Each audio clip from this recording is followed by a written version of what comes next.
Pat McAfee Show. There will be no rules for our guests, for us, for the things we can talk about. Yes, speaking his mind. I've never had a problem expressing my opinions or my thoughts or anything like that. While being relatable. I haven't had that manufactured fake-ass celebrity that a lot of people have whenever they go on those big networks. I've had a chance to really build my crew, build my following, build my audience. And ridiculous. What am I supposed to do? So I'm supposed to look at something that I can definitely afford and say, nah. Is that what I'm supposed to do? The Pat McAfee Show starts in 3, 2, 1. Good afternoon, beautiful people. Big shout out to JT the Brick for the lead-in. No intro, but we got it just fine. This is the Pat McAfee Show, and we begin right now. SiriusXM Channel 82, Mad Dog Sports Radio on this gorgeous Aaron Rodgers Tuesday, December 29th. Whoa. Wow. Whoa. Almost 2021. Okay. I just realized that while I was speaking there. We made it. Yeah. Come on. Well, I guess we haven't yet. We haven't. Oh, yeah. We're close to making it to 2021. RIP to the year 2020. Excited to see you go. Excited to see what happens in 2021. Last night, Monday Night Football in Foxborough, Massachusetts.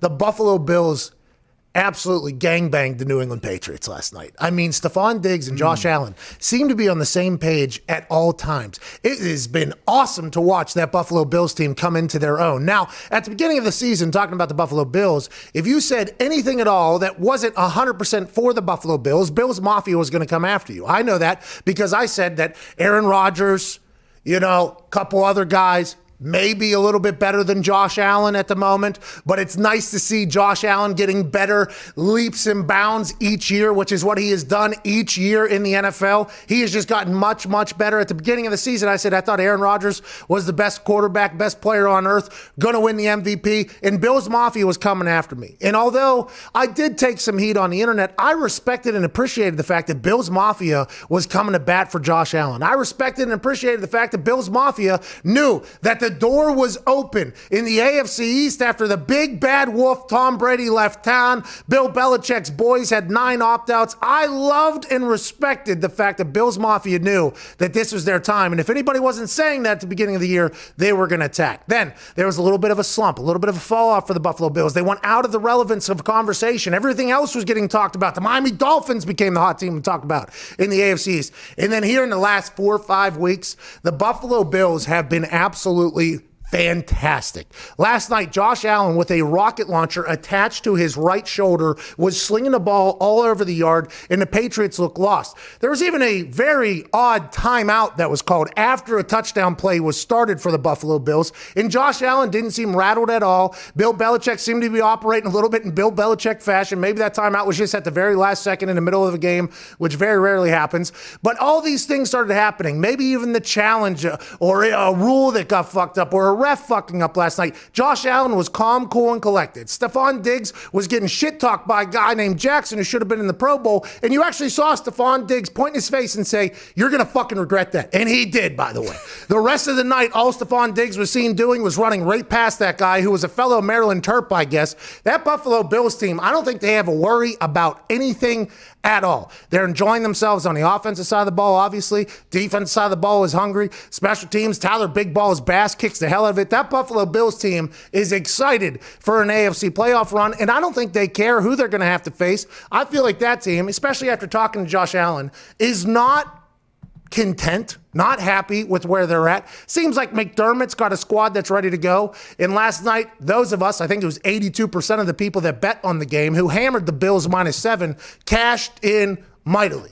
The people that lost were the people that still have faith in the Patriots. To talk more about that, at Boston Connor, your team fucking stinks, dude. Yeah, it was a hell of a run. The 20 years of my life that the Patriots were unbelievable. It was fun. It was good. And it's never a great sign when Josh Allen doubles the amount of touchdown passes that Cam Newton has at Gillette Stadium in a single game. So it was never going to be our year, all right? 6-9. Let's start Stidham next week against the Jets. Maybe just hand Gase another win. Go 6-10. Sneak into that top 10 in the draft. Let's Let's get a quarterback and let's keep moving forward. Okay, and then there's a bunch of rumors, I guess, that Adam Gase and of the Jets is going to be the next quarterback coach for the New England Patriots. I guess that's potentially cooking behind the scenes right now. Belichick said, hey, I'll come rehab you into being a good coach again, then you can go get another job, just like the guy that just got the Arizona job who stunk as a head coach. He goes to New England, becomes quarterback coach for half a year. Boom, head coach at Arizona. That's probably going to fail miserably. That's a team I will bet against the next 4 years is Arizona and how that whole thing goes. Now, he might be, learned how to coach football and make those boys good. But the rumor is Adam Gase is going to be the quarterback coach for the Patriots. But next year, there's no way Cam Newton's playing. Once we saw his schedule yesterday, okay? 4:20, the alarm goes off. 4:30, he's out of his house. Now, we have to remember, let's assume he has an Apple device, an iPhone. Of course. Because he is Iconic Saga Productions, and when he types, I feel like that would have to be an Apple keyboard that he utilizes. Oh, yeah. So he doesn't hit the snooze button one time, because 9-minute snooze is what the Apple thing is. 9 minutes, he's already getting out of his house at that point. Yeah. So as soon as 4:20 hits, shout out 4:20, by the way, Cam Newton. 420. Shout out 4:20. Turn up. As soon as 4:20 and get high. Soon as 4:20 hits, he just hops up out of bed, and his outfits are obviously always fantastic. He puts those together the night before, I guess, where he says he goes to sleep by 11:30. So about 11:20, we're putting the outfit together. I think it's potentially laid like right next to his bed, and I think as soon as he hops out, he like hops right into the fucking pants, right into the thing. A hat gets dropped from the ceiling on his fucking right down in there. Scarf is wrapped around the whole, and then he's out at 4:30 a.m. Doesn't sip coffee until 8 a.m., which is a big part of this whole thing. Of course. And then afterwards, you hear his press conference, and he had another bad night or whatever. None of us know why. I was a big Cam Newton advocate. I'm a big fan of his as a person. It just seems to not be working, which is what he said. He said, I've been working my dick off this year, basically. Yeah. I'm waking up. You guys saw a goddamn schedule. You see that schedule? I didn't lie about that. Mark Wahlberg, he might have lied. The Rock might have lied. Maybe. I did not lie. 4:20, I'm out. 4:30, I'm out. I've been watching film without coffee. Maybe that's a problem, by the way. Maybe should have taken more coffee. awake. Yeah, a little bit awake to watch coffee. But hey, I'm not judging when a man sips his caffeine. You do what you got to do.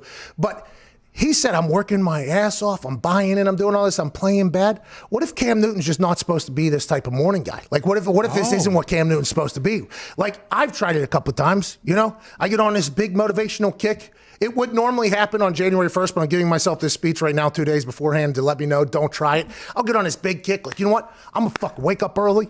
Early bird gets the worm. Come on. That's what I'm going to do. I'm going to get more done before everybody. And then I do it 2 days, 3 days. Yeah. And all of a sudden, I just find out I'm exhausted. And I'm like, yeah, my body's not supposed to do this. I'm going to continue to stay up late. Like, maybe Cam Newton realized this year that he's just not a morning person. Like what Bill Belichick expected out of his starting quarterback, or what he thought Bill Belichick expected out of his starting quarterback, maybe not his thing. And maybe Cam Newton will go on to play football good again, which I hope, because I'm a fan of his. But there's no way he's back in New England next year. Stidham looks like he's not good either. And there's a reason they didn't want him to play all year for whatever reason. Maybe it's because they didn't want anybody else to see him. Maybe he is very good, but it didn't look like it last night or whatever. Maybe. But what is the Patriots? You guys legit.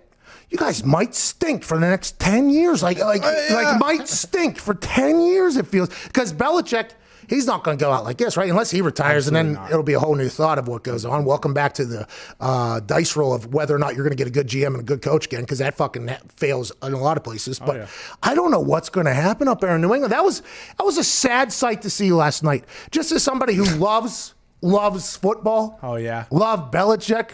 That was a sad thing to watch last night. It was sad for you. It looked like a preseason game. Really sad for you, huh? Well, the preseason might have helped us out a little bit. I'm going to, maybe attribute some of the losses to that. But I mean, look, Cam Newton, he said he worked his dick off. I personally would like to see him back in New England for another year. Wow, why? Get him to be, because we always talk about how important it is for young guys to see, how to operate inside a building. And although the play hasn't been good, everyone in the building has said, look, Cam has been the hardest worker. He's been staying late. He's been there at 4:30 or however long the commute gets, maybe 4:44 if we had to guess. I wonder if he even has like the red lights timed out. 4:36, this one turns green. Yeah. Got to get there 4:36. Absolutely. That's it. I wish one motherfucker who's super successful, when somebody asks them their daily schedule, I don't know. Some days wake up at 9. Depends what I got going on. There's just no way you go to bed at the exact same time every night. You don't know. No way. You don't know, There's no way. You don't know. There's no way. He has a driver for that reason. There's no way you At go Bubba to bed Gumpino at here the same time every night. From Canada, a man that used to work the night shift, I think, out there, right? 4 p.m. till 4 a.m., my friend. Nice Painting train. ships in a shipyard, which a shipyard, by the way, is what you use to describe a terrible fucking location. Yep. That is where Gumpy was. So whenever Gumpy hears like these superhuman conversations, I believe you're the first one to go, that sounds No like bullshit. chance. But whenever they put somebody's schedule on paper, they did it with Mark Wahlberg. He had 9 holes of golf in before 5 a.m. or something like that. Before he even had his Bible time, which was before he even had breakfast, which was before you and I even thought about waking up. Anytime you do that, it automatically goes into speculation. And I don't think Cam Newton would lie, right? Because there's documented footage if he's in the facility at 4:45. I just think Cam Newton maybe is this what he's always been? Maybe it's who you, I don't know. I feel bad about the guy. I feel bad for him too. I mean, especially because you said it in the offseason, it was like 84 nights. This guy's gonna come back. He's lying. You know, you're gonna hear him roar. And you know, he has 4 passing touchdowns and like 13 interceptions. It's just tough to realize. You know, he's not who he thought throwing he it was. to you out there. Okay, yeah. So we can attribute it to injuries. You know, Edelman, our best pass catcher, he hasn't played since goddamn week 6. I was thinking about that last night. What happened? He hurt his knee. He got COVID. I mean, there's a few different things that just stacked on top of each other. Look, Did he survive? Is he all right? He is okay. He has survived. Okay, good. Thank God. The numbers say that, you know. Stop, just go. Okay. Just everything was stacked against us this year, no matter what it was, from the opt-outs to Brady leaving to Cam Newton not being, you know, the guy that we were hoping he would be. But also, you got to give credit to AFC East. This is the best the AFC East has been as a whole between the Dolphins and the Bills. They're both great teams now, and that's just something we got to catch up to. There is something to be said about that, about teams that have been in dominant teams, divisions for so long, having to build their teams up to beat the dominant team in the division. Like, we ran the AFC South there for a while, and by we, I mean I was just on the tail end of it there. I was just showing up whenever things, you know, like, hey, how's it going? I'm here to have a good time, and then I'm gonna get out of here, or whatever. I got to see, but there were some good teams in the AFC South there for, like the Houston Texans. They built up their squad, and as soon as we fell off, the Texans won into the playoffs like quickly, and they won some games. Like, they got going. When you're in one of those divisions, you're probably you're not gonna make the playoffs. Or maybe you'll sneak in a wild card, but you're going to lose at least 2 games because you're with the dominant. I mean, and you're trying to build that team just to beat them. And then whenever that team collapses, it's like, all right, now we got our squad.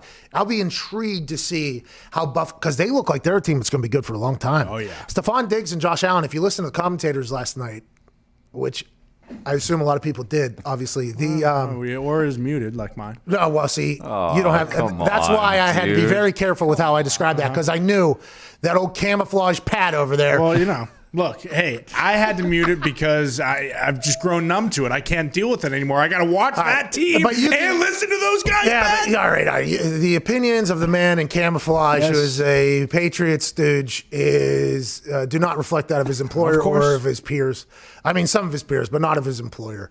But you can listen to them because they get a chance to interview everybody, talk to everybody, you know, and you can hear some things that have been. And I guess the way they were describing Josh Allen and Stephon Diggs' relationship is they view themselves as like the similar people, like super competitive. They talk shit, I guess, to each other. Like, it is those two, I think we're potentially seeing like a relationship that's going to last here. Now, Stephon Diggs probably gets talked about as in a negative light by some people because of what happened in Minnesota.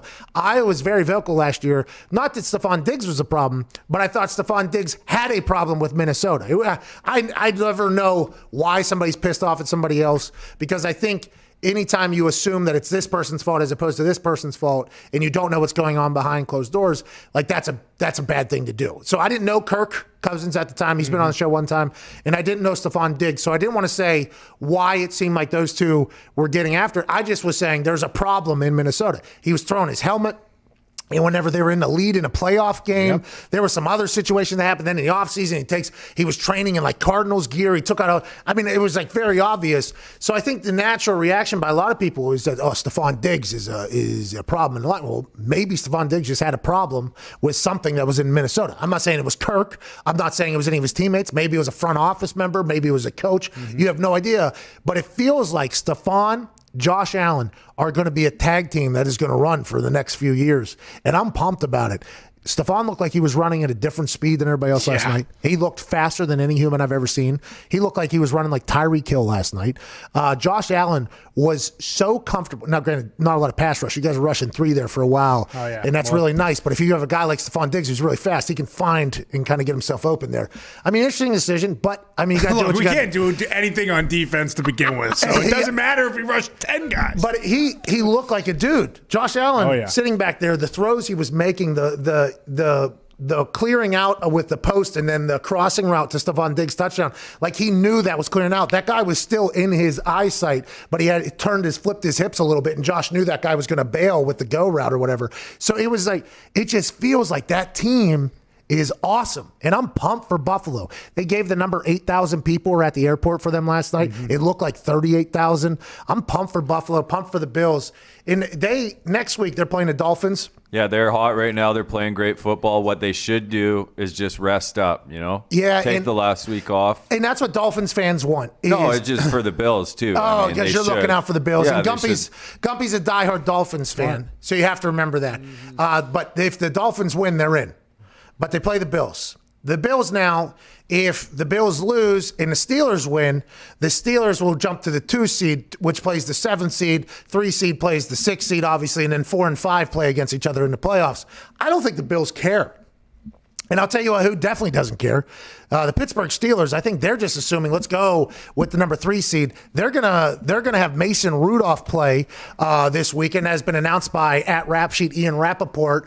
Steelers coach Mike Tomlin tells reporters that QB Mason Rudolph will start in Week 17, a bye week for Big Ben. The Browns make the playoffs with a win, and now face the Steelers backup. So Myles Garrett, Mason Rudolph going against each other in a whack-a-mole, helmet-swinging revenge game potentially for Mason Rudolph. Or is this Myles Garrett saying, hey, we're making the playoffs for the first time in a long time. I don't care who we're playing against. So the Buffalo Bills, hearing this information, potentially do rest against the Dolphins. Maybe the Dolphins get in as well because they're going to be playing against a different group. But if I'm the Buffalo Bills, I don't think I'm worried about a damn thing who I'm playing. They look very good right now.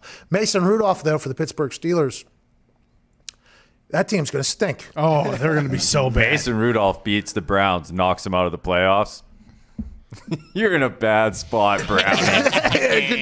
Man, could you imagine Cleveland this year? They get 10 wins for the first time in forever. They had a lot of hype on them. They lose to the fucking Jets in Week 16. Then if they lose to Mason Rudolph and the Steelers in Week 17, don't make the playoffs, their fans are going to be like, same old fucking Browns. It's the same old story. There's no way. Browns probably win by 10 at least there, 14 maybe. I honestly do believe that. They get all their players back. They missed 8 players last week at wide receivers and 3 offensive linemen. They'll get them all back. They have to win, and they're in. But then I think the Steelers face the Browns in the playoffs potentially. Yeah. What was that, Nick? So maybe they get them all back, you know? This stuff tends to linger. Oh, you're talking about COVID. It can spread quick. You're talking about 1-9. It's a shame, but, it takes all of us. Oh, Some people forgot that. You're talking about the Rona. Whoa. Is that what you're talking about? The line jumped from 7 to 9.5. See, because the way the sportsbook had it as Browns 7-point favorites against the Pittsburgh Steelers, on Hammer Don, which is a gambling podcast that comes out of this office Monday, Thursday, Friday, Michael Lombardi said, because we talked about to Michael Lombardi, former general manager, we said, do you rest your players if you're the Pittsburgh Steelers? Like, do you rest them because the Week 4 bye week and everything like that? Or do you think to yourself, oh, they just learned how to play football again in the second half of that Colts game. Do we want to continue to ride that momentum a little bit? And he goes, well, the Browns are favored by 7, so they're not starting Ben. And I was like, what do you mean by that? He was like, somebody knows that they are resting Ben. There's no way the Browns should be 7-point favorites against the Steelers in Week 17 game. There's just no way. And lo and behold, this morning they announced that Rudolph was. So the sports books knew yesterday, even though it jumped to 9, they probably already knew yesterday that this was going to happen, or they were just predicting or guessing that it was going to happen. But Mason Rudolph, I think he is. Listen, I don't know him as a person, never met him. Probably a good guy. That guy fucking stinks at football. It just seems like he has stunk at NFL football. They had Duck Hodges start. Oh, yeah. Listen, quack, quack, quack. Is Duck dressing this weekend? We love Duck. We love Duck, okay? Love Duck. Oh, yeah.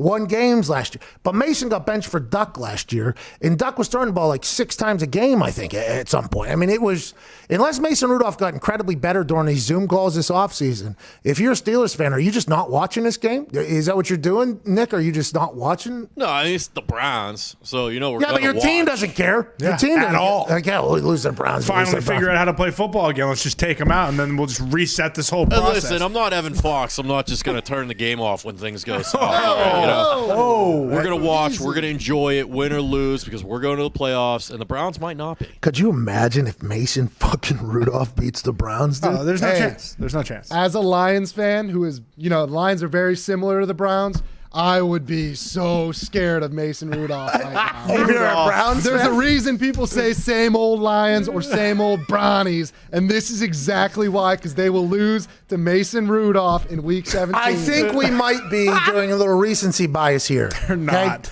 They were out 8 wide receivers and 3 offensive linemen last week. Okay? The Jets beat them. I get it. But the Jets beat the BRNs. They didn't even have Al in there. You know what I mean? They were losing fucking most of their goddamn team, dude. If they lose to Mason Rudolph, I feel so bad for the damn dog pound. It's unbelievable. The Steelers lost to the Bengals with Big Ben. They are going to get slaughtered by the Browns with Mason Rudolph. That's what I think as well. Slaughtered. But man, the football gods seem to dump on some cities.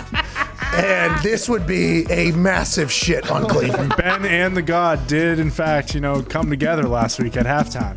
So here we are.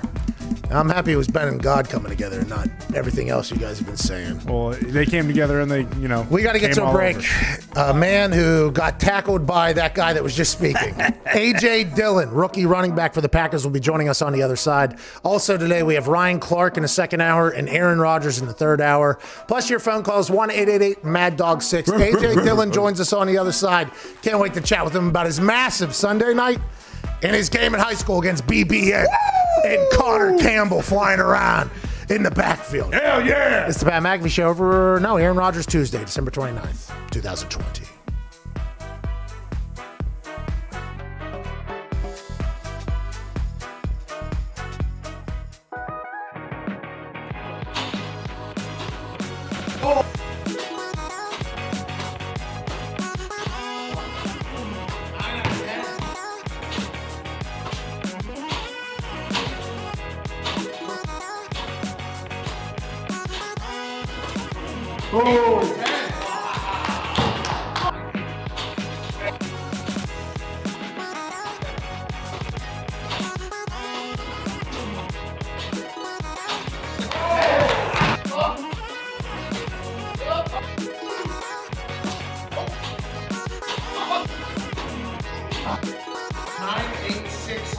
Congrats to that first winner of the brick.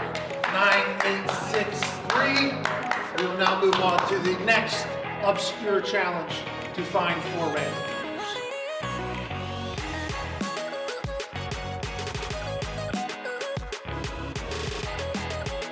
Couple people, one college kid, took a shot at my swag. We know. We know. We don't like that I kid. don't think a lot of people understand what swag is. Some of this younger generation thinks, swag is just like the clothes I wear or whatever. No. The swag is a mentality. Yeah. Swag is a mindset. I tried to tell this to some of the guys in the locker room this week. I said swagger, which is what swag comes from.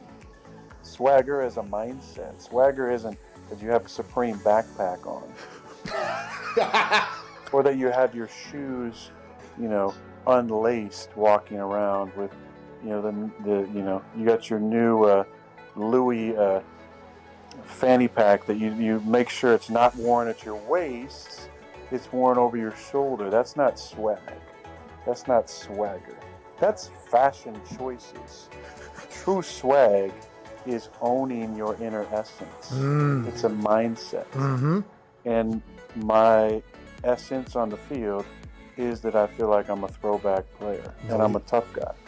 What I've played through, how I wear my stuff, I'm kind of a no-nonsense, straightforward. To me, that's what swag is all about. You're damn all right. this like fake swag out there. I got my special towel. I got this. I got that. I got this writing out there. A lot of you guys are just posers. All right.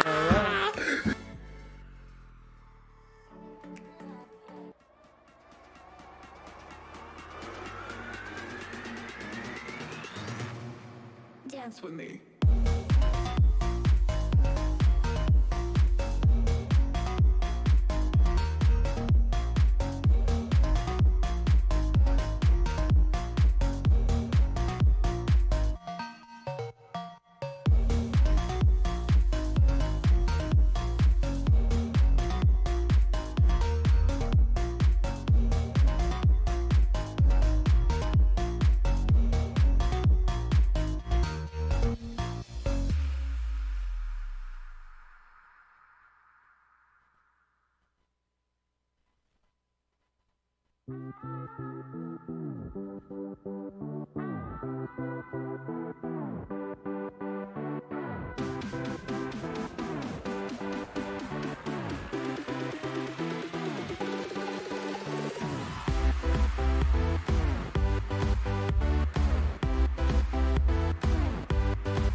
Do not talk about Pat McAfee. Do not talk about Pat McAfee. One fight at a time, fellas. The Pat McAfee Show.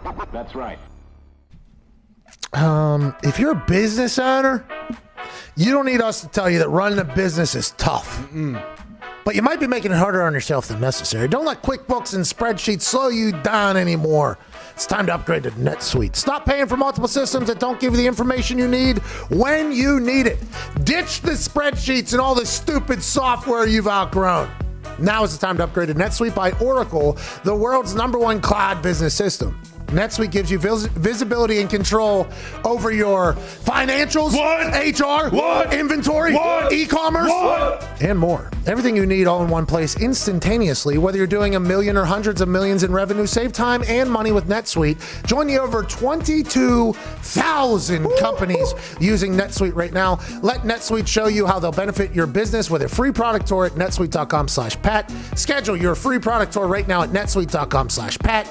netsuite.com/PAT. Shout out to NetSuite. Sweet. They are sweet. Oh, yeah. It's a clean sweep when you're talking about NetSuite. Best out there. They're the sweetest. It's a sweet life It is a sweet life, isn't it? when you're using NetSuite. Hey, that was a Disney show, wasn't it? Sweet Life? Zach and Cody. Yeah, I never watch it because I ain't soft. Speaking of not being soft, a man who just started running over NFL players on Sunday Night Football. A man who played high school football against a stooge in this room. A man who played at Boston College, was a second-round draft pick this past offseason for the Green Bay Packers. And on Sunday night, he rushed for 124 yards and 2 tuds. Whoa. Ladies and gentlemen, A.J. Dillon. You're muted, I think. Hold on, we got to unmute it. It's probably our fault, maybe your fault. You're smart enough to figure it out. Yeah, it's a BT. I definitely. Hold on, move that thing out a little bit so it's not sitting on top of it. Is it a phone? Yeah, can you hear me? Yeah, perfect. How are you, dude? Doing well. How about yourself? Okay, I want to talk about, do you have shoulder pads on right now, or is that just your shoulders? That's just the shoulders. Oh, my God. I thought you were about to go out for practice. I thought you literally had a hoodie on over your shoulder pads. And then obviously we've seen the photos of your legs. Do you work out all day? Is that just what you do? You just work out all day, AJ? You got to take breaks. You can't do all day. You got to take breaks in there, What I is- don't know. The legs, the pictures of your legs this past offseason training camp obviously made the rounds. And I got these massive ham hocks as well. I don't know if you know that, AJ. I got a little bit of a hammy back there too that'll get you. And if you ever get into Oculus boxing, we can talk about the leg movement in there as well. But whenever you made the jump from college to the NFL, it took you a little bit, I think, to get some shine because your running back room is awesome. What has been the biggest difference, you think, from Boston College to playing for the Green Bay Packers, AJ? I'd say just everybody's so much smarter in the league. There's not very many mistakes over there on defense, so you really got to know what you're doing, and I feel like that's a little tough for every rookie to kind of figure out. But like you said, I got some superstars in that room with me as well, so I've been learning a lot from them. They always say like a running back picking up the pass rush and having to block somebody is the hardest jump for every rookie. I assume for you with them ham hocks attached to your thighs and your boulder shoulders that look like you're wearing shoulder pads, that has not been a problem for you at all? I mean, I wouldn't say it. That definitely wasn't the biggest problem. Oh my goodness. Jeez. Those are your legs, dude. Oh my goodness. That's a funny picture.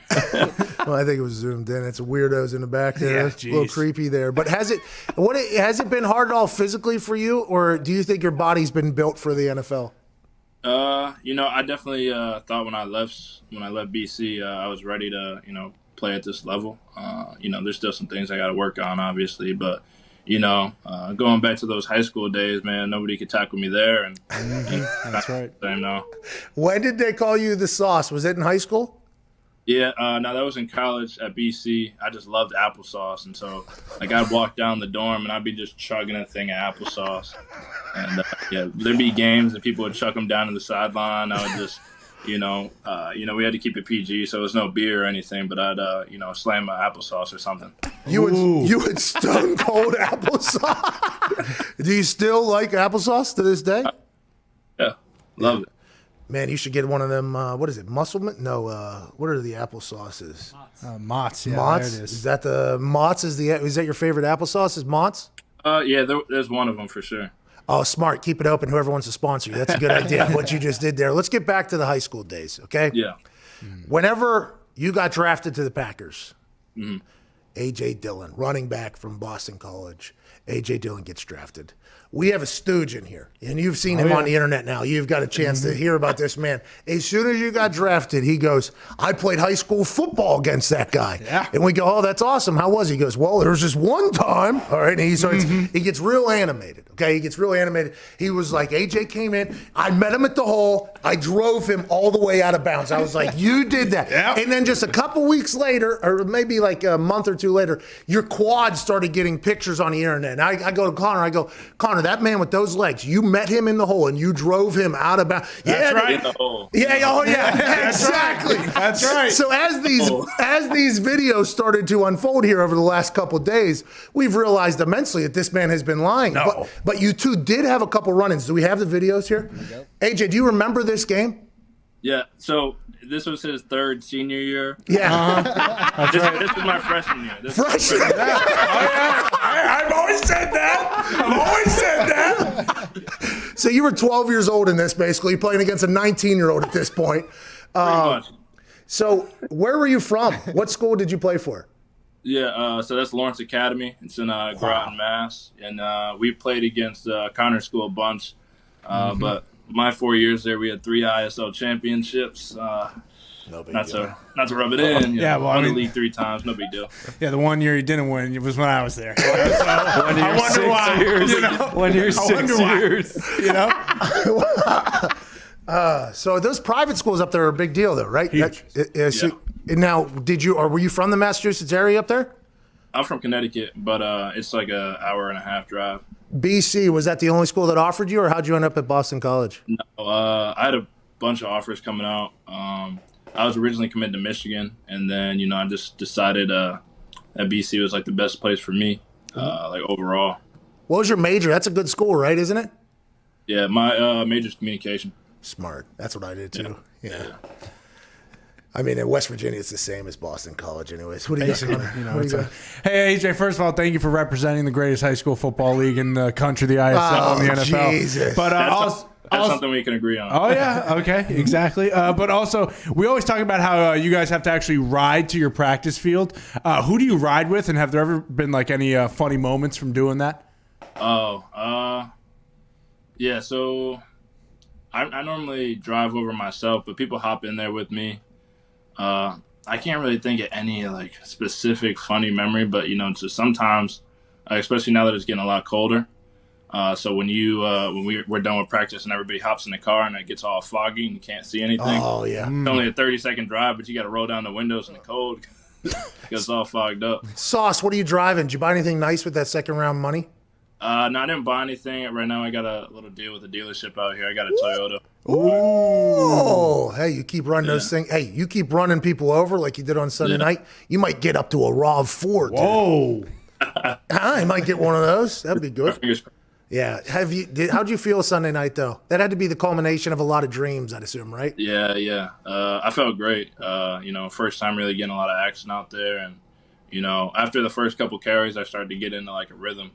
And then, as Connor knows, I can get a little scary for defenses. Oh yeah, that's right. I can. Yeah, I was having fun with I it. mean, unless I'm playing, but yeah, I can. I do. Oh, Aaron Rodgers sharing the backfield with that. What is it? Because we talked to Aaron Jones about the first time he went out there, because he was a guy who wasn't getting a lot of opportunities. Then he got a chance to go on there. And as he was coming on the field, I guess Aaron looked at him and was like, hey, now it's time to show the world or something like that. Yeah. Was there any moments between you and Aaron during the game, or was it all business out there? Yeah. Well, I mean, first of all, he always calls me kid, so I think we have a good relationship. But he's kind of like one of those legends. So I'm always like, whoa. Sometimes I forget he's out there. I'm like, wow, sheesh. But he after I scored my first touchdown, he came over to me and gave me a high five. Second one, he gave me a handshake, and I almost lost it. Oh man, but he's an operator out there, man. The stuff he does, it's just crazy. It's so crazy. I can't even put into words seeing it firsthand. Now you're a rookie, and I assume you've always been an NFL fan, a fan of football, so you know that December, January football, you have to be able to run the ball and you have to be able to stop the run, no matter what. It doesn't even matter if you're a wide open throwing team. At some point, when the game calls upon it, you're going to have to be able to run the ball and you're going to have to be able to stop the run. That's why you always hear anybody that's worth anything in the scouting business or anything like that, they're like, well, this team can't run the ball, they're going to be in trouble or whatever, because they have to be able to run the ball whenever the games matter. Right now, going into the playoffs here, now obviously there's one more week, but your offense is, Aaron can obviously put it wherever. Devontae is unbelievable having a season. Your tight ends, Big Bob Tunyon, I mean, he got screwed out of the thing there. You got Lazard back. It feels like your offense is very diverse. What has it been like with LaFleur in this offense? Because last year, the offense maybe wasn't as explosive as everybody had thought. Another year in the system, even though you're a rookie, it feels like that offense can go against anybody. In the run game is a massive part of that entire operation. What has LaFleur been saying about the run game or anything? Yeah, I mean, I would just say I feel like everybody's confident in what we can do. Obviously you hit on a bunch of our key players, and we can get it done. And specifically in the run game, I mean, you mentioned it earlier. We got Aaron, Jamal, myself, and a bunch of other guys in there that can consistently get it done. The offensive line is going crazy right now. They're blocking their butts off, and you already talked about the passing game. And so, I just feel like we're very confident in what we can do. And then you saw the defense step up and stop the run against one of the best run offenses last week. So you're talking about going in to these next couple of weeks. I feel like everybody's confident. Still more work to be done, but, can't take anything away from the accomplishments so far. Yeah, you guys have been fun to watch. You got the MVP playing a quarterback. We'll talk to him in a couple hours. Cannot wait to. By the way, we are going to be the ones that actually name him the MVP of the 2020 season. Break the news. Yeah, so, Really, I didn't know that's. Yeah, big celebration coming at 205. 205. You said that I had bigger quads than you? What's that, dude? Do you remember when he said that I had bigger quads than you? Yeah, the thing about that, though, is I feel like he potentially saw your quads at their max and mine when they weren't in their prime. Yeah. Okay. Yeah, so. Yeah, different. You know what I mean? Do you squat all day? What is it? Just you squat? Do you clean? Explosive? What is your.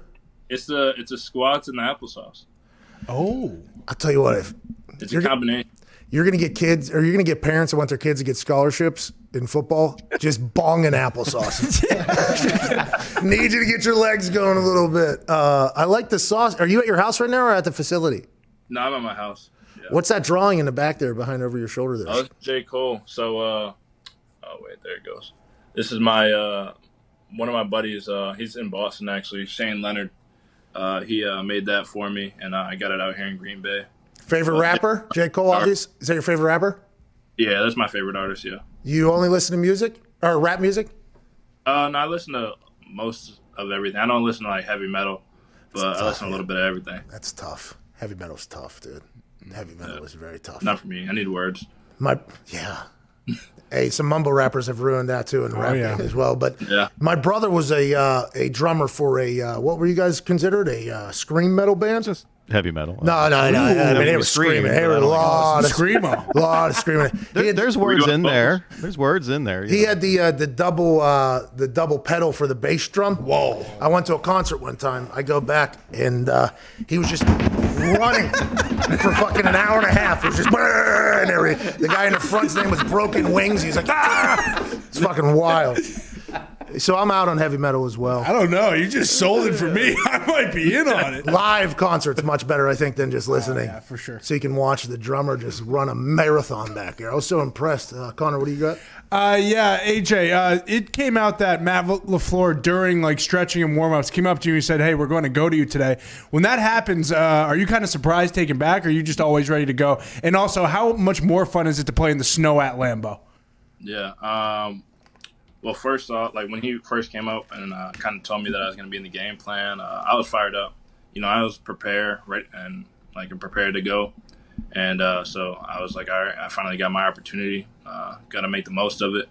And then the snow. I mean, I'm from Connecticut, played in Boston, so I'm used to the snow. So for me, actually, I looked out on my balcony a little bit before the game, and I called up one of my friends' fish, and I was like, hey man, like, this looks like we're outside playing football in the backyard. And so I was excited. That's what I'm used to. And so it was a fun opportunity. So we used to have a field in Pittsburgh called Lambeau, all right? And it would freeze, and it had rocks all in it. And there was a bunch of snow on the field all the time, right? We called it Lambeau. The first time I played at Lambeau, I had the same situation you had where I called my friend. It was like, hey, man, you remember I was on Lambeau? Remember what we used to do? I'm about to go shank some balls here on actual Lambeau, dude. AJ, you're awesome, man. Thanks for your time. What do you got for the rest of the day? Big Bob Tunyon told us he had a yoga sesh, and then a meditation sesh because he wanted to feel the flow waves or something like that. Mm-hmm. That's how he was spending his Tuesday. What are you doing today? You got anything awesome planned? I'm about to make some TikToks, You a TikToker? Oh yeah, no. I'm on TikTok. Oh, but I'm all about the brand. So right now I'm on the Quadzilla brand. Ooh, smart. Today I did Quadzilla versus household items.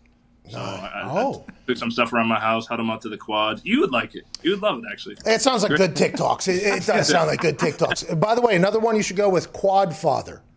Yeah, like we got to see how that goes. You got to test that out. It's a good name. Quadzilla. Quad Father. There's a couple others that Quad God. I called myself a lot, and now. So these are hand-me-downs. Yeah. That's what I'm saying. That's but if it means anything, AJ, I got them from somebody else too. I mean, these things have been passed all the way down in the quad game. So you got some TikToks today with your quads versus household items. Anything else? I'm about to catch some Warzone dubs. Got the PS5 out here, so check that out. Oh.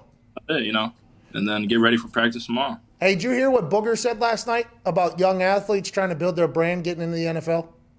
No, what's up? I don't know. He kind of it was an interesting point because I think what he said had some truth behind it, but I think he was saying it in a negative connotation as opposed to looking at it as a positive. He basically said, a lot of, because it came after the Dwayne Haskins cut out of nowhere, whatever. And I didn't hear the whole clip, but I saw the internet. He was trending for like 12 hours because of it. He said something about how young guys come in and they don't care about how they can make the team better. They're talking about how they can build their brand and everything like that, which, by the way, I assume there are some guys that are like that. But also, I don't know why both can't be good. Like, if guys are building their own businesses while also playing football well, like you are, by the way, and many of other guys, I did whenever I was in the NFL and all this, I feel like there is potential a negative outlook on guys building their own businesses while also being in the NFL. So I like the fact that you're building your own business because if it doesn't take away from what you're doing on the field, who gives a damn if you're setting yourself up for your future, Yeah. I mean, if you can do multiple things well, go ahead and do it as long as it's not taken away from the main goal. Yeah, you got to keep the main thing. But other than that, let's go ahead and get this thing. Especially if you got quads that are bigger than goddamn bar stools at your house. You know what I mean? You got to do what you got to do. What do you got, Connor? AJ, tomorrow I have to ask: are you going to try and work on the Lambeau leap just because it was a little shaky the first time? Yeah. So I got asked in my post game interview, and I was saying I'm gonna watch film. I'm gonna see. I think the trajectory was a little off. I'd say there was snow, but there's no excuses. I got to do better. I got to clear that thing. So I'm definitely going to go back, watch the tape, and, I'll get it done for next time for sure. You kind of look like Schefter when he did it. Oh, no. I didn't say it. People were saying it. I didn't. People were saying Internet. Yeah, the internet was saying that you look like Schefter a little bit there. The next time, though, you went up there and got up there. That was perfect. Yeah, I mean, so. I got a little push, but, it's teamwork. Maybe that's when those quads kind of weigh you down. Oh, yeah, like anchors. You can kind of go this way. Can't go this way. Go up. Oh. No, I'm sure you could have cleared it because, less weight down there. All right, ladies and gentlemen, the sauce, AJ Dillon. AJ. Hey, see you, dude. See you. He was cool. Oh, yeah. Cool guy. It's the ISL, dude. But he did say he was, about the TikTok. ISL, what's that mean? Independent? School league, yep. Independent school league. Because it's all over different states, so it's not state sanctioned. Got you. That booger thing was very interesting last night, though. You showed me a little bit of it, and then I saw the internet reaction to it. I didn't hear the whole thing, but I don't think it has to be a negative thing. And I think, did he make a race-related thing into it, or was it just young guys at all? I think it said it in the tweet that it was.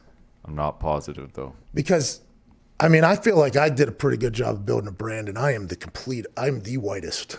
I think Tom Brady is the whitest. He's got the entire TB12 thing going on. Only wears TB12. He doesn't even have Bucks gear on, or like hats on. It's always TB12 stuff. I don't know what's bad about that. And by the way, if we even want to go back, like Peyton Manning built a hell of a brand while he was in. And it's like, I think a lot of people, this happened whenever I went on I did a stand-up comedy tour one off season. Shout out to all the people that bought the tickets, 10,000 tickets in like 15 minutes or something like that. 4 stops all around Indiana. It went down the Interstate 69, so we called it the I-69 tour. Nice. Right? Obviously. Nick was with me, a couple of my boys. We got an RV, and it was a blast. Hell of a year. It was a hell of a 4 trip. We did one night after the next. It was awesome. It was theaters. The people were so cool. And then a media member came up to me in the training camp and was like, if you don't have a good year, it's going to be really hard not to talk about all the distractions you did in the off season. And I was like, what do you mean? He was like, well, your stand-up comedy tour and you're tweeting and blah, blah, blah. I was like, do you say that to Peyton Manning, who films like 10 commercials in the offseason? Do you think the people down in Houston say it to J.J. Watt, who films like 10 commercials?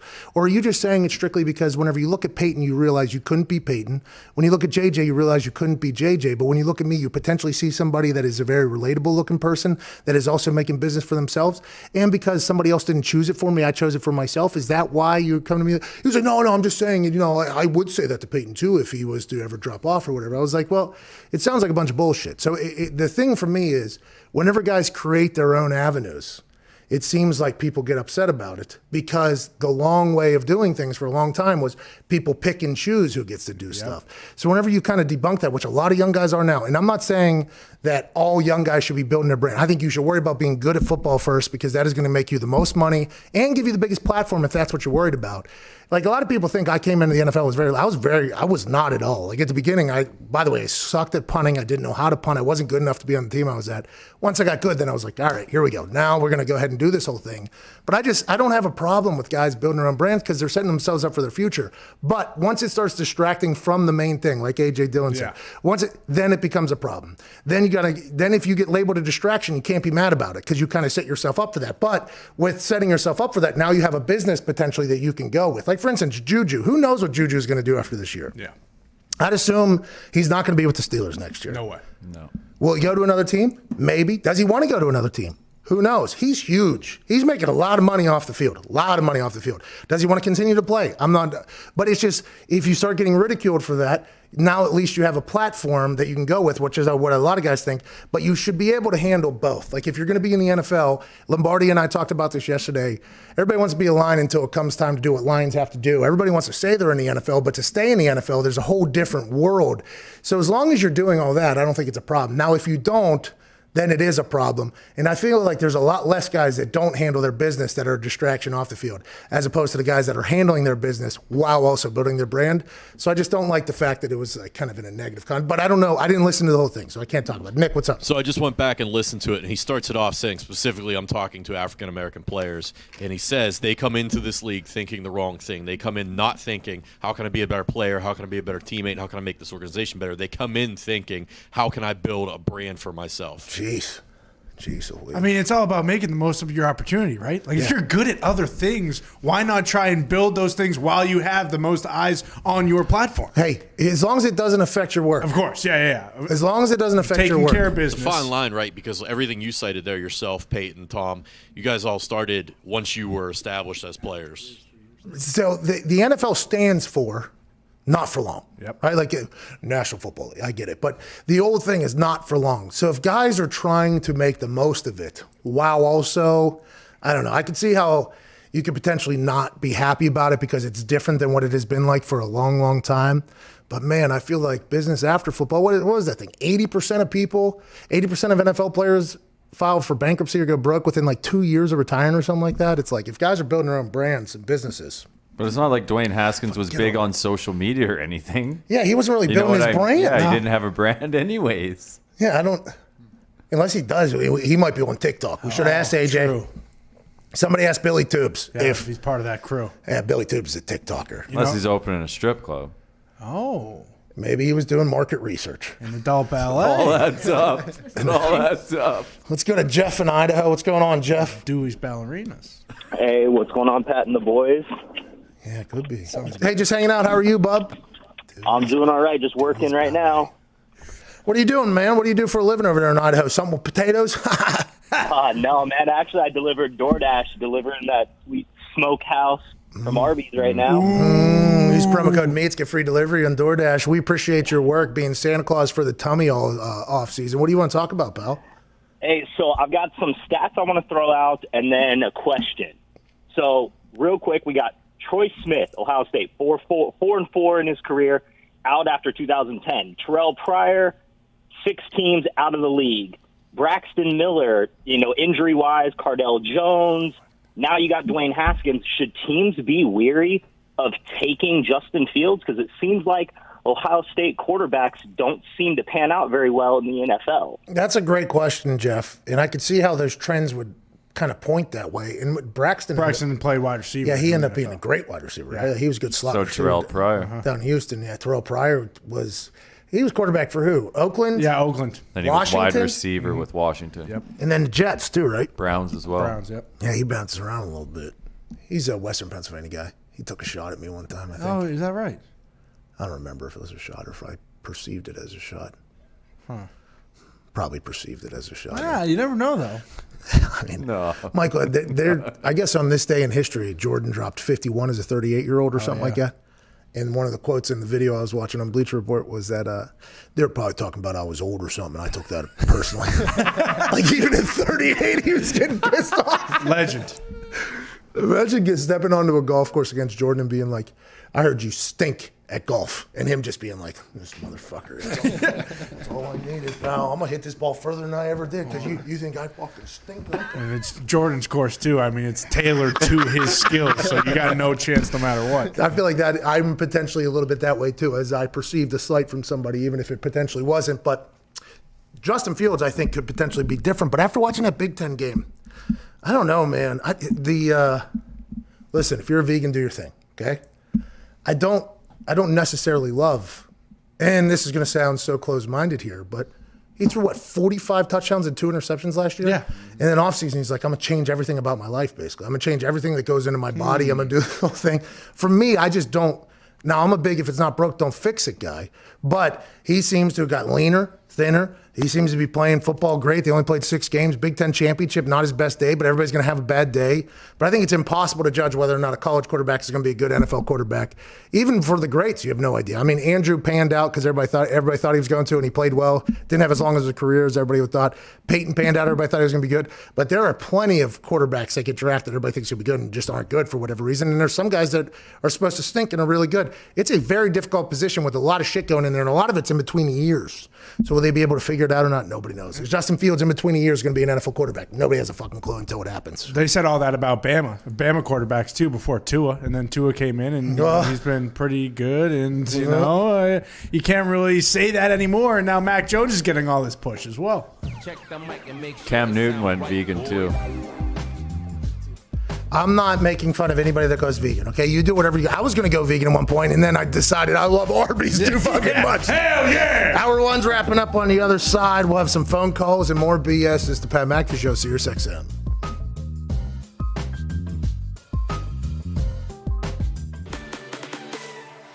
Yeah! See, Bill, you see my stance with my legs, Bill? I think it was a misfire. I don't have a chance. There's nothing. We got nothing.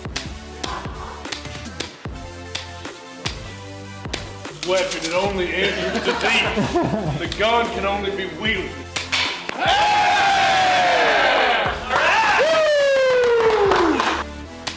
Yeah! Got the last one. Let's go. It's you, dude.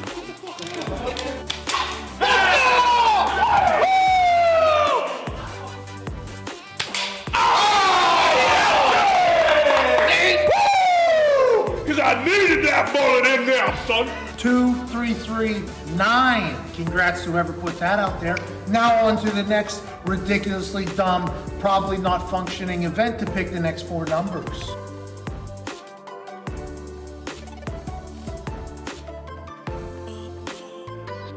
Why is football the greatest sport on earth? And do you think football is the greatest sport on earth? And why do you like football? That's a really deep question there, Pat. I know. I think I'd get a good answer out of you, though. Like, I think you'd be able to talk about it in a way that I think a lot of people haven't, because you've been at the pinnacle of it for so damn long and inside of it, and your brain is a pretty fantastic one. We've learned here over the last few weeks, obviously. Last few weeks, that's it. That's all the time we've learned that. I think it's the greatest sport in the world for one main reason. It is a true team sport where it is damn near impossible for one person to dominate an entire game. If you look at other team sports, basketball with 5 guys on the court, I think you've seen multiple players over the years. Maybe one player, or maybe 1 or 2 players on a squad be able to dominate and win championships. Baseball, you can have a dominant pitcher and win championships. Soccer, you can have a dominant forward and or goalie. That seems to be a little more of a team sport, but you don't have 11 players engaged at the same time on every play. It is truly a sport reliant on every player on the field to do their job in order to be successful. And I think that's why at times, you know, certain star players can get maybe too much credit and maybe too much blame on the flip side, because it does take so many players at the same time in 3 phases to win football games. And I think that's the beauty and the draw of our sport, is that something new happens all the time, because you are literally dealing with 11 humans on the field at one time who all have lives outside of football, and there's distractions, there's a reliance on coaching, there's a reliance on preparation, there's a reliance on diet and performance. I just think there's so many facets to it that you see something new every single week, and I think that's the beauty in our game. When it comes to the love that I have for it, it's rooted, and I think like any player who's played for a long time, the love is not just about our sport, it's about competition. And I think there's nothing in the world for me that fills that need and that hole I have like competition. I think players who play for a long time at a high level, you have that need to be satiated competitively, and it's a love of going out there and going against guys and being in an environment where you know that nothing is guaranteed. And that's why at times I've taken umbrage to people saying that it's easy, because it's not easy. It's never easy. And I think that's the beauty in our game, is that you see things new every single week. It's never easy. And your only thing you're guaranteed is the ability to compete. I love that aspect of it. I love competing. I love going out there and harnessing the fear of failure, where I think so many people who maybe don't love football as much, the root of that is a deep fear of failure, that you might go out there and your best might not be good enough, and that's not okay with you.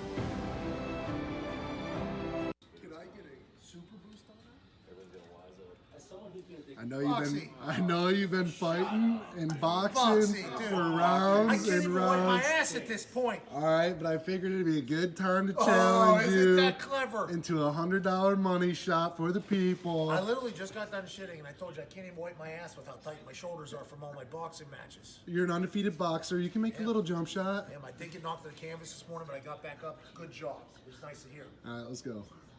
You got it in you? Bro, I can't even. By the way, hit the shoes. Gumpy got me these nasty.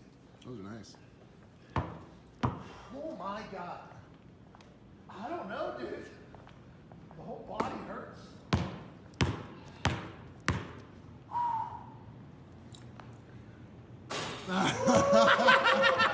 Are you kidding You me? suck, dude. Suck it, loser.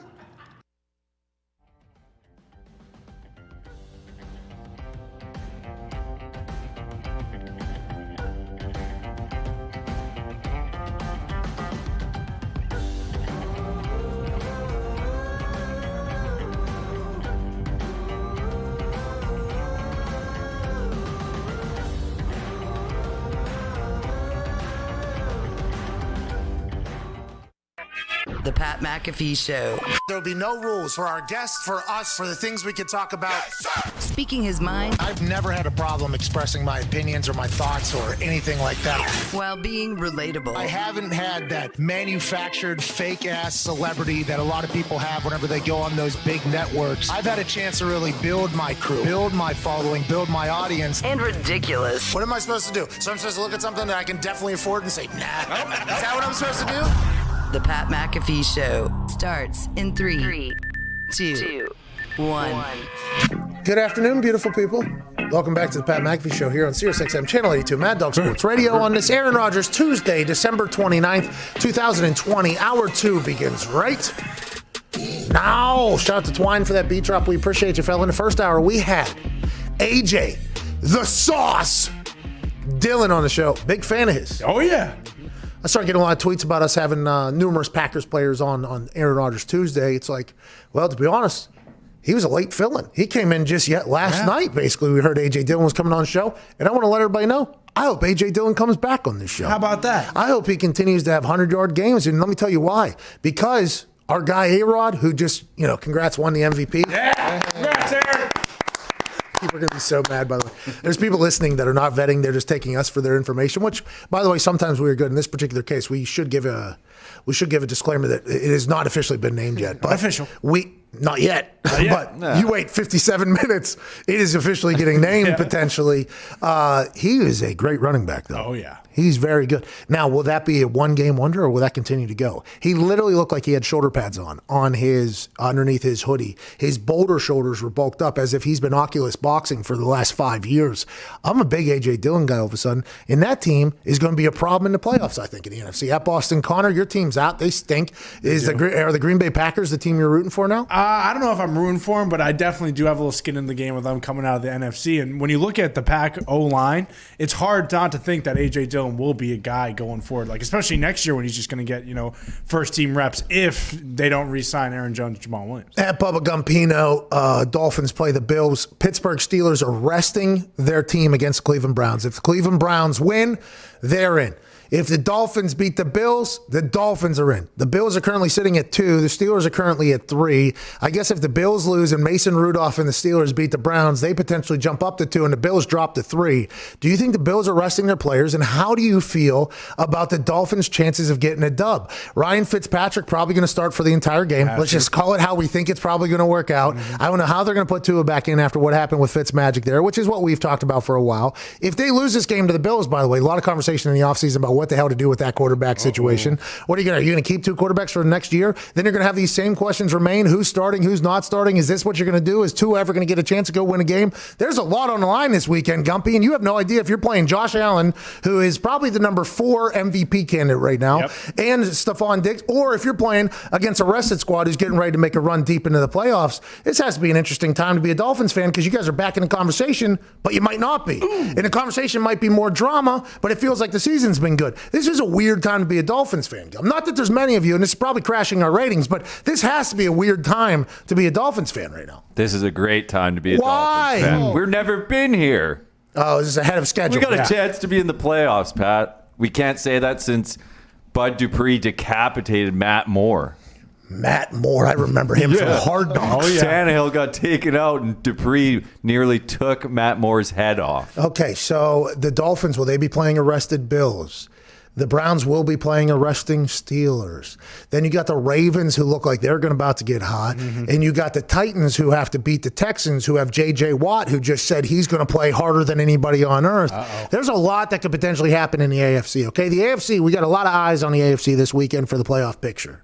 But the NFC has a couple little situations brewing as well. The one that I'm most looking forward to, and I don't know how this game wasn't Sunday Night Football. Now, granted, the Sunday Night Football game is the NFC East decision maker, basically. In the day, the Dallas Cowboys will play the New York Giants. Whichever team wins that game, if the Washington football team loses to the Eagles, they'll represent the NFC East and Sunday Night Football. The game that should be on Sunday Night Football, though, is also out of the NFC. It's the Arizona Cardinals against the Los Angeles Rams, and it is for a playoff spot. Yep. Whoever wins is in. And starting for the LA Rams is a guy named Wolfert. He was in the AAFL. And don't know anything about him. Congrats. Good luck to him. You're playing for the playoff spot. Go ahead and make some things happen. Good luck out there. Jared Goff got screws in his thumb, 3 of them. They are currently, he'll be back for the playoffs, though, somehow, some way. That looked very painful. But they're playing against the Arizona Cardinals, okay? You know, starting a quarterback for the Arizona Cardinals, potentially? Because Kyler Murray has a lower leg injury that they don't know if he'll be able to play Sunday. Chris Strafolsky. Really? This guy won the Grey Cup at the CFL. This might be my new favorite football player. The Blue Bombers. This guy played for the Winnipeg Blue Bombers. This guy. Oh, no. This guy. This is from a Grey Cup victory parade where he has the microphone in front of about 1,000. All I gotta say is, man, have you guys seen the Grey Cup yet? Hey! It's pretty awesome, man. It's pretty awesome. Yeah, it is. Hell yeah. We got the best fans in the CFL. It's not even close. Not even close. I love you guys. We love you guys, man. A lot of love. This is ridiculous. This is ridiculous. Absurd, dude. Thank you guys so much for everything this season, man. Is that the kicker trying to get it? I'm lit right now. You're all lit right now. This is amazing. Man, we're lit. I love you guys, man. We love you too. And we're Grey Cup champions. Yeah! That's it. That's a fact. That's facts. Yeah, it is. He was wearing cowboy hat, fur coat, big chain, by the way. Big beard. I love that man. I don't know how he isn't a starter in the NFL right now. He's potentially playing for the Arizona Cardinals playoff hopes this weekend against a guy named Wolfert, who could potentially be Blake Bortles, who has to get through the COVID Cup, I guess, the COVID Cup. Oh, no. He has to get through the COVID Cup. If you can win in Winnipeg, you can win anywhere, Pat.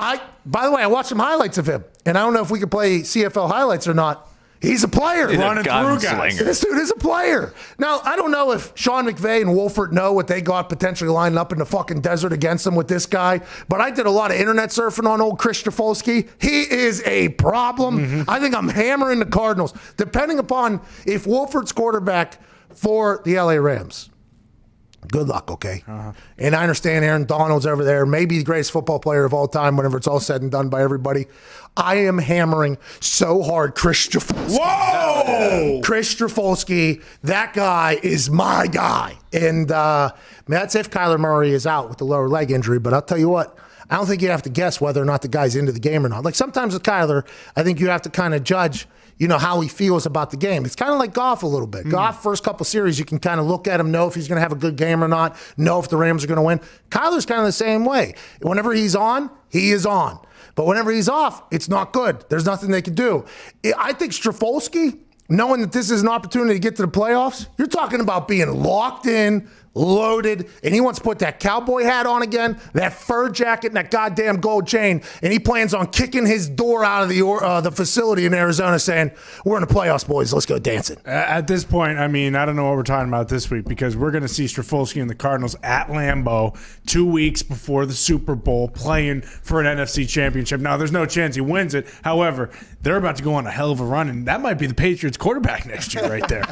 If I'm New England, if I'm any of the teams, by the way, that potentially have a quarterback controversy brewing, I think I'm looking on the internet and looking up videos of this guy. Brian Strafolsky.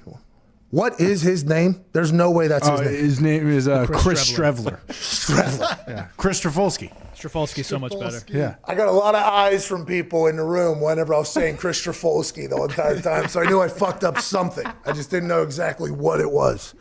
Chris Strevler? Strevler. Hammer the Strev, dude. Yeah, the Strev is going to slay. Oh, my God. It's not going to be close. It's got Jalen Ramsey he's got to try to play against. Yep. Aaron Donald.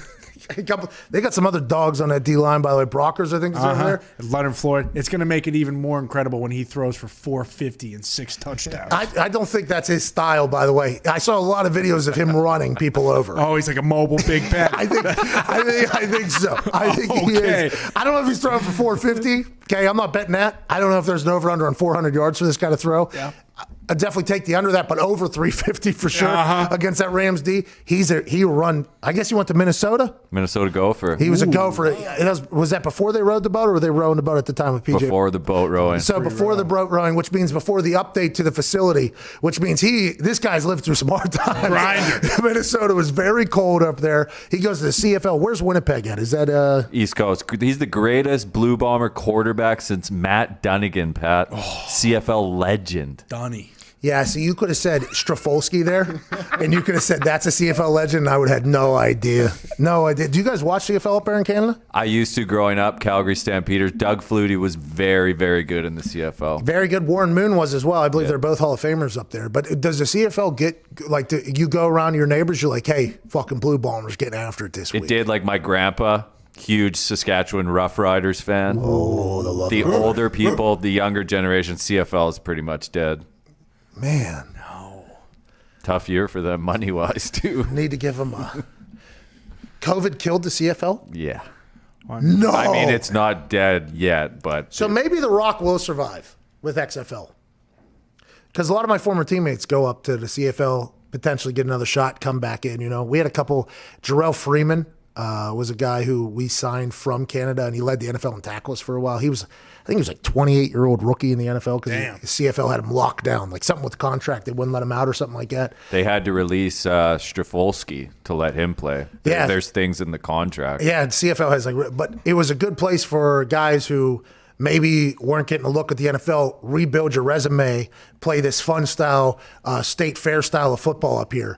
And then you can come back down, you know what I mean? With people being able to move and in the wider field, right? It's a bigger field and everything like that. I enjoyed watching it during training camp. It would come on because a lot of my former teammates would be in there, so we'd watch it. Cameron Wake came from the BC Lions. He had an incredible NFL career. Yeah, Jarrell Freeman. Have a little fucking respect for Jarrell Freeman. PJ Walker now. I mean, he started a few games this year using the XFL. Oh, well, we're talking about CFL. CFL. I thought we were just talking about feeder leagues. Let's just talk about FLs. FLs. Yeah, feeder leagues. Football leagues. Yeah. Let's talk about the AAFL. Oh, the AAFL. Wolford, that's where he's starting for the Rams. Yeah, come on. I mean, he's starting for the Rams. Massive comeback for these second-tier leagues because they're pumped. It's a pipeline all of a sudden. The wild thing about the CFL, the uprights in the front of the end zone. Yeah, you got to fucking dodge it, dude. It's a state fair football. Well, lucky that guy who tried to catch Baker Mayfield's Hail Mary wasn't in the CFL. True, that would have been quite a headshot there. It would have been dead. Problematic. How about when the NFL had them up there? You remember you watch those old clips? They had them up in the front of the end zone as well for a long time. I wonder what year they changed. It's always black and white whenever you watch it. Yeah, I don't even think they had yellow goalposts at that point. No, white. I think they were white posts, but it was anytime you saw it, they would show the former kickers. You see former highlights of the kicker straight on, and then you see the refs that are calling it, like even bending with it and looking over like, yeah, you know what I mean? It's in the front, and then you watch some people run some slants or whatever, and you got to like use it as a pick around there. People are getting taken out. Back there at Lambeau, there were some polls you had to watch, too. We grew up playing in. Yeah, not Lambeau. For those that are just listening, I'm not talking about that. I'm talking about a shithole field we played on growing up that we called Lambeau. You guys ever play like any organized games on Lambeau, or was these just backyard football games? Backyard football games, yeah. Lambeau was not anything for organized. No. You never know in Pittsburgh. There's some fields, I'm sure, that are a little tough down there. You would just fall. Yeah. You know, and you thought it was grass, and you'd get up, and there would just be like an entire shiv down your arm. It's like, what was that from? And you bend over, and it was just a rock that's like the size of a glacier that's coming out of the ground. It's like, oh, you can't even pick that up and throw it. That's there. They're like, yeah, just try to miss this area here. Lambeau, dude. Good God. Busted my jaw at Lambeau. Oh, yeah? Oh, yeah. Broken? Learned how to tackle at Lambeau, by the way. That's where I learned how to tackle. That guy was tough to tackle, by the way, Jay. Oh, yeah? Yeah. Crafty, sneaky athlete, or just athlete? He was fast. He was quick. He was very, very quick. Cole Beasley. Yeah, he was very, very quick. I don't think I have any good shots on Jay on Lamblow, to be honest with you. I don't think. It was all his friends. Hey. I don't think so either. His feet on the drums. It is. He's quick feet on Lamblow, too. He would always use those rocks for his fucking advantage, too, and try to lead me right into those. Jumping off them and what stuff. What do you got, Nick? I'm sorry. The internet is quite frustrated with Gumpy right now. Why? Him claiming that Winnipeg is on the East Coast. Oh, no. We have the least Canadian. Oh, no. Oh, it's literally right in the middle of the country. Oh, no. So what would you call that? The Middle East. The Middle East of Canada? I would say that is the direct middle of Canada. Whenever you say East Coast, I mean, I guess it would be. When I say East Coast, I basically say anywhere other than British Columbia is East Coast to me because I live on the West Coast. Yeah, but and it's not right. It's far from right. Yeah. But I will stand by that. Yeah, it's kind of like it's directly in the middle of Canada. It's almost like north of Indiana and even a little more that looks west. Like, is that like just Minnesota mirrored? Doesn't it kind of? Oh, yeah. It kind of looks like it just flipped Is on that its what head. that is? So what happens? People live in all these places over here. Not that you fucking know, I guess, but kind of. Like there's somebody that lives up in this area. Is that Russia up here? Yeah, like where your finger is right now. I think it's like Alaska up there, and then Russia's right next to it, right? Does anybody live up there, Gumpy? Is that where they do the dog races and shit? Is that up there? None of it. What's that? None of it. Yeah, but not like act like up here, like this one time, like up here, like like top left Canada. You're in the Yukon up there. Oh, the Yukon. People live up there. Or Yeah, no? Northwest Territories, Yukon. Is that where they do this the snow dog racing? Oh yeah. I need to go do that. I'm never doing ice fishing again. That thing fucking stinks. Anybody that does that needs to retire stat. You're just trying to go out into a shed in the middle of a lake. I fell through when I was a kid with my dad ice fishing, fell through the water. Oh, yeah. And then I went out to Lake Minnetonka, pulled a swordfish out of there, but I had to wait 5 hours to get it. Jeez. I'm just not a fisherman, I guess. But I want to do one of them dogs things. You got to go in the summer because during the winter, I'm pretty sure there's like 60 straight days of just darkness. You can do that in Whistler too. Whistler's beautiful. Whistlers in America? No, Canada. Whistler, Canada. That's where a lot of people go skiing. Oh, yeah, the big ski community. That's where Golden Tate always goes to party. Is that where he snags beers? Oh, yeah. Oh, that looks like Whistler looks like a good time. Oh, you go to the Village. That place is electric. Where's that at? Gumpy East Coast? No, that's West Coast. Oh, is it? It's over there. By the way, That's close to where I live. That's a good spot. For those that are just listening, I'm sorry you just had a whole map demonstration happen on the air there, but we have the least Canadian as our Canadian representative on this show. Gotta get to the bottom. And he did get pumped up, though, about a CFL Grey Cup champion. Yeah, literally just talked about Matt Dunnigan, dude. Relax. Have a little respect for Gumpy's You know who Canadian. he is? You know Matt Dunnigan? I would assume most Canadians, if you know, I would assume most Canadians know. Hey, I have sports. I know sports. That's true. Everything else, not so much. He hated Toronto. You remember him walking around Toronto? I hated it. Toronto's a beautiful city. We love Toronto. That's why he hated it so much, I think. We were talking it up so much. Yeah, I was like, look how nice that person is. Hello, hey. I mean, sorry. they're all in suits. Shipyard, Rust Belt guy. Yeah. What are you talking about? Let's get to the phone, shall we? Kristofowski. Yeah.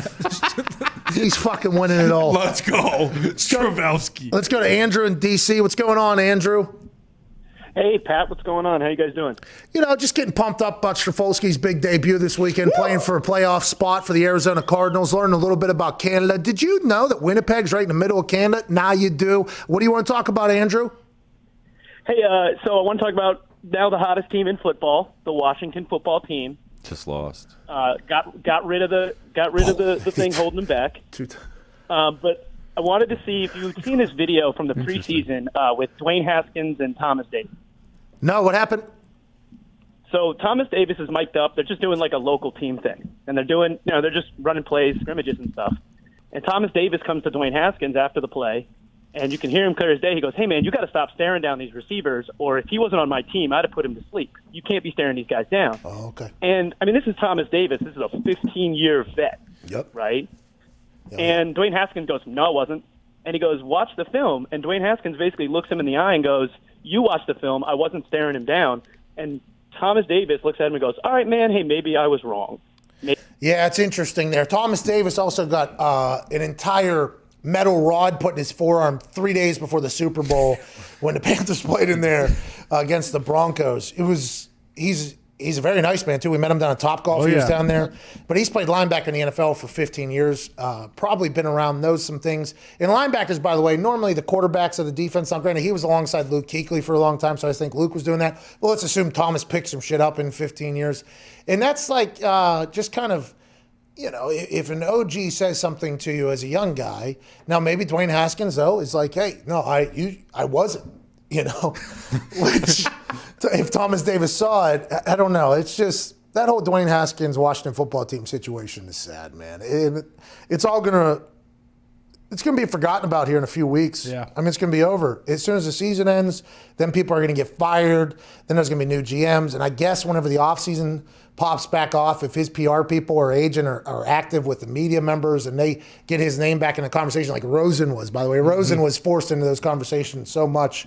Now he's on the active roster for the 49ers, obviously, but it's sad, man. Like the more and more I think about it, it's just so sad because we're watching it right in front of our eyes, just like somebody just taking their talent, dropping back, staring down a receiver, which happens to be a trash can, and just throwing their talents right inside of it, and then fucking getting cut and just walking away. It's sad. It's a sad thing that happens, I guess, in this league. But here we are in 2020, and then massive spotlight's getting put on it.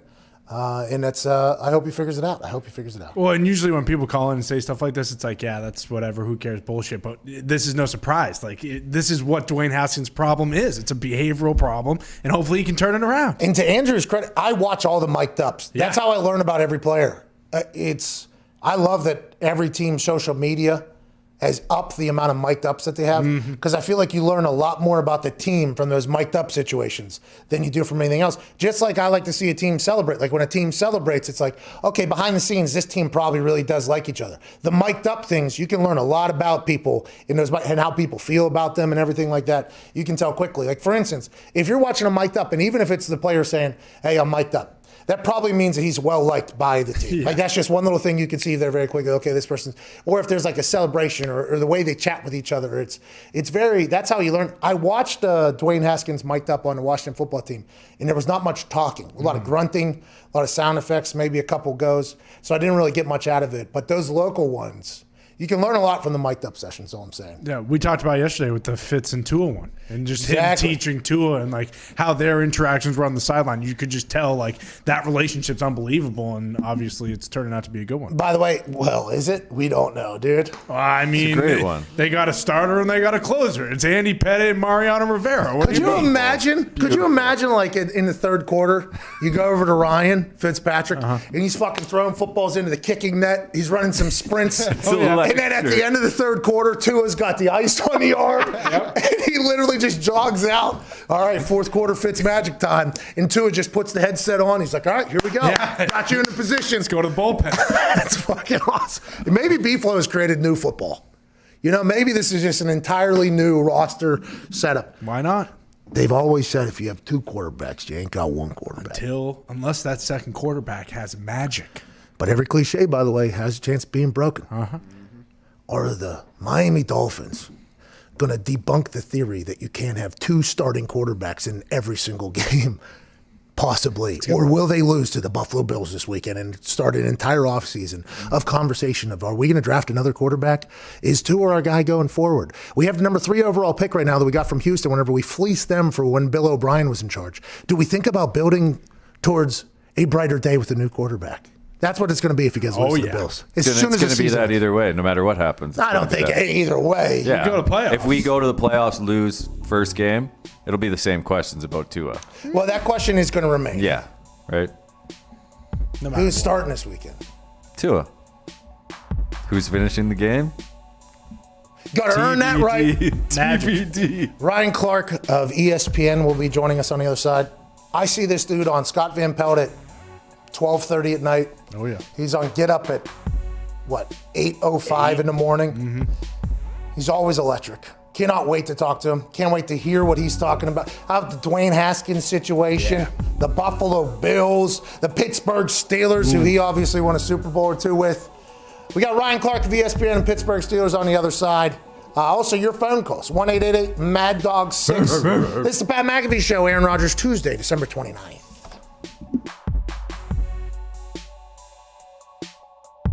So we're all going to tell you our order. You cannot write it down. You have to drive to Arby's, you have to order it, and then whatever the receipt, that's the first 4 numbers. All right, I'll take 2 double roast beef and cheds, curly fried cheese sauce on the side, mozzarella stick, apple turnover, and a buffalo chicken slider. Foxy, what do you want? I want 2 roast beef sandwiches, definitely a Jamocha shake, and some mott sticks on the side. I'll also take a smokehouse brisket as well. Oh, buffalo chicken sandwich. Curly fries, mott sticks, beef and cheddar. Once you add bacon, no red ranch, curly fries and cheese as well. A roasted turkey club.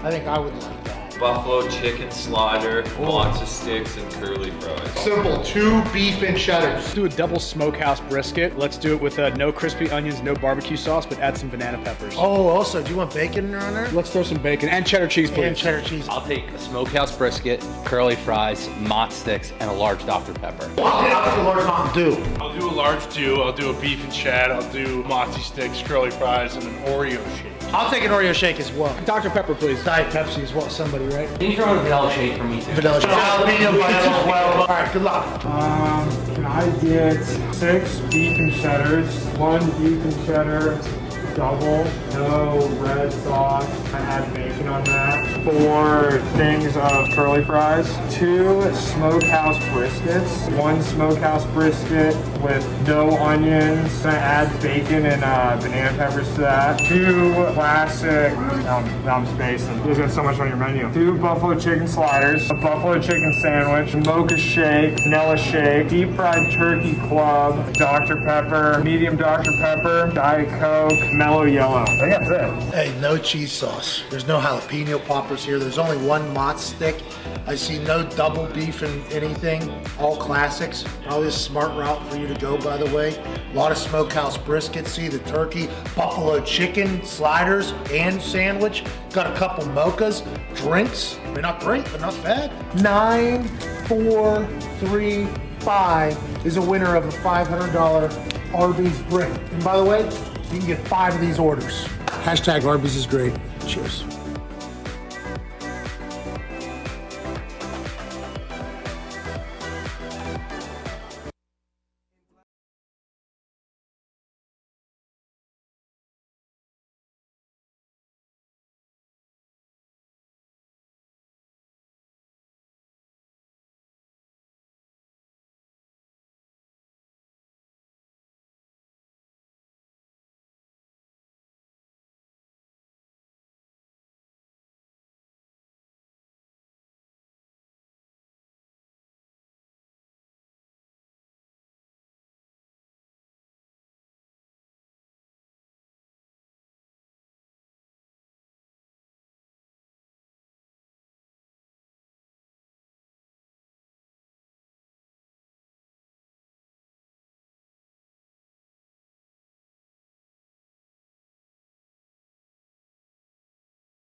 I could continue to be an FCC regulated person without really hitting my max potential. And that's why he's with us. I love it. The Pat McAfee Show on Mad Dog Sports Radio, Channel 82. Welcome back to Das Show. That's German for the show. Oh. Played a kid from Germany this morning in ping pong on the Oculus. Ooh. Put up a little bit of a fight, but not really. Ended him in 2 quick games. 11-4, 11-6. Last night played a kid who was a big fan of the show. It was his first game on there. He wasn't good. Yeah. You know what I mean? And we're going to fall into that trap sometimes on the Oculus when you're playing a bunch of randoms around there. It was had a great conversation with him. name was PJ. He's in Ohio. He's probably watching the show right now. Oh, nice. Appreciate you, bud. You got to get better, though. I mean, you got to get better. 'Cause that was just, we were just hitting the ball back and forth, and it was just, I was literally, you know what I mean? It was one of those things. Yeah, of course. I mean, you got to teach them lessons sometimes. Yeah, but the tough thing is you don't know who you're playing, and you don't know the skill level. Yeah. Okay, so that first point, I'm sitting there, I'm like waiting for something, and I see the bobble of the snap, and I'm like, oh, okay, this is gonna be a fucking. Yeah. Right, here we go, PJ. Unfortunately, it can't matter what the other guy's skill level is. You just got to play your game. No, PJ was such a nice kid. I know, but in the war of sport, it doesn't matter how nice someone is, Pat. You just got to put them down. Yeah. If that was my child, I'm fucking forehand to the throat 11 straight times. Of course. PJ seemed like a nice guy. Joining us now is a man who probably do the same thing to his child, and I would assume is very nice to other people like me. I could be wrong. Ladies and gentlemen, Pittsburgh Steelers Super Bowl champ and ESPN legend, I'll say at this point, Mr. Ryan Clark. RC! How are you, RC? What up, guys? How y'all doing, man? Hey, whitest teeth I've ever seen in my entire life. Wow. Oh my! You did it for Christmas. You did the little, the tanning bed thing. UV light. Yeah, you did the UV thing for your teeth. No, not at all. Not at all. This is just, I got good lighting. That's all it is. Hey, you're on TV literally all day. I'll see you at 8 a.m. and then I'll see you at 12:30 with SVP. You've been absolutely dominant this football season. And for that, appreciate it, bro. We thank you, sir. We do thank you for that. Let's talk about this football season. Pittsburgh Steelers starting Mason Rudolph against Myles Garrett and the Browns. Browns win and they're in. Do you like the decision? Do you hate it? They haven't had a bye week since week 4. How do you feel about the whole thing? Well, you think about the decision. I think the decision definitely goes into how you feel about where Ben is, where you feel he is with his health, obviously his age. And like you said, Pat, they didn't get a bye week this season because of COVID. And so I think it's the smart play, especially with Buffalo having clinched the number 2 overall seed in the playoffs or number 2 seed in the AFC. The other crazy thing is I'm kind of excited that Mason Rudolph's going to start against Cleveland. Like, I don't know if anybody else cares about this, but this is pretty dope. You know, I mean, you know what the scene looked like the last time we saw Mason Rudolph on the field against the Cleveland Browns. And so if he's going to start any game, this is the one. Yeah. The last time those two shared a field together, one of these things was trying to take off Mason Rudolph's head. And then I'm going to tell you what. Mason probably wished they were playing on the Oculus at that time. That's probably what he would have wanted. Do you have one? I do not, bro. But because I follow you, I see you with it now, and now I want one. Hey, I might be the greatest Oculus boxer there is. My stamina is. Well, I ended early. Listen, 8-0, 8 knockouts. 8-0, 8 knockouts. I don't know what you want from me. I don't know who's better. I have no idea how you could be better. But you just said you're playing PJ and then you're playing PJ's. No, that was ping pong. That was ping pong.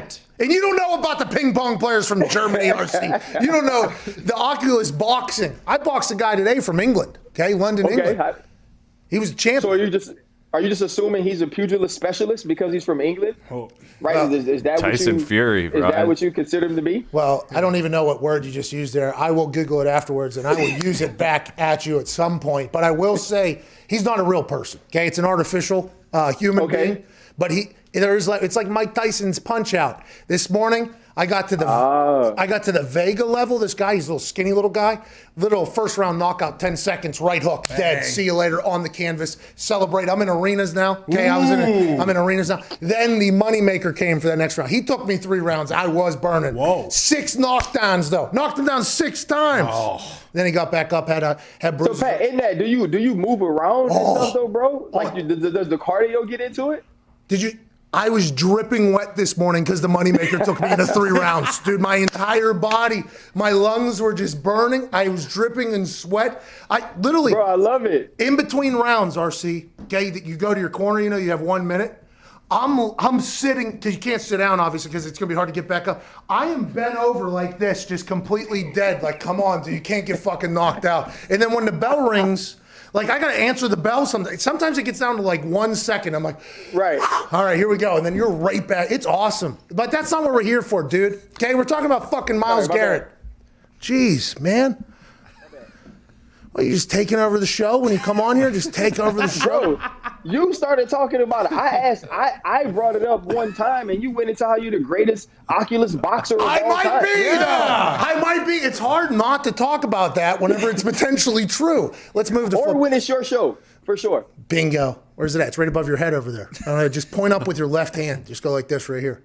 Yeah, bingo. There we go. So, RC, there's a lot of games this weekend with playoff implications. Going in with the Steelers teams you were on, was there any time where you guys needed a win and then somebody else to lose or anything like that? Or was it mostly like at this point you guys probably already had it locked up? You know what? I think so. We were 12-4, 3 out of 4 years. And I feel like all the years that we were going to get in, it was on us. I think we were 10-6 in 07, obviously 12-4 in 08 when we win it. The next year, we weren't very good. I think the next year we were 8-8, so we didn't go. We weren't even, I think, in the ballpark of going. Then we go 12-4, 12-4, and then we kind of struggled after that. And so I don't know. I can't remember going into like the last weekend needing a win, but I do remember one year, it's around Christmas, we were playing Cincinnati. We needed somebody to lose so we could be alive the next week against Cleveland. And I remember it was Christmas. And so we beat Cincinnati. The team that we needed to lose won.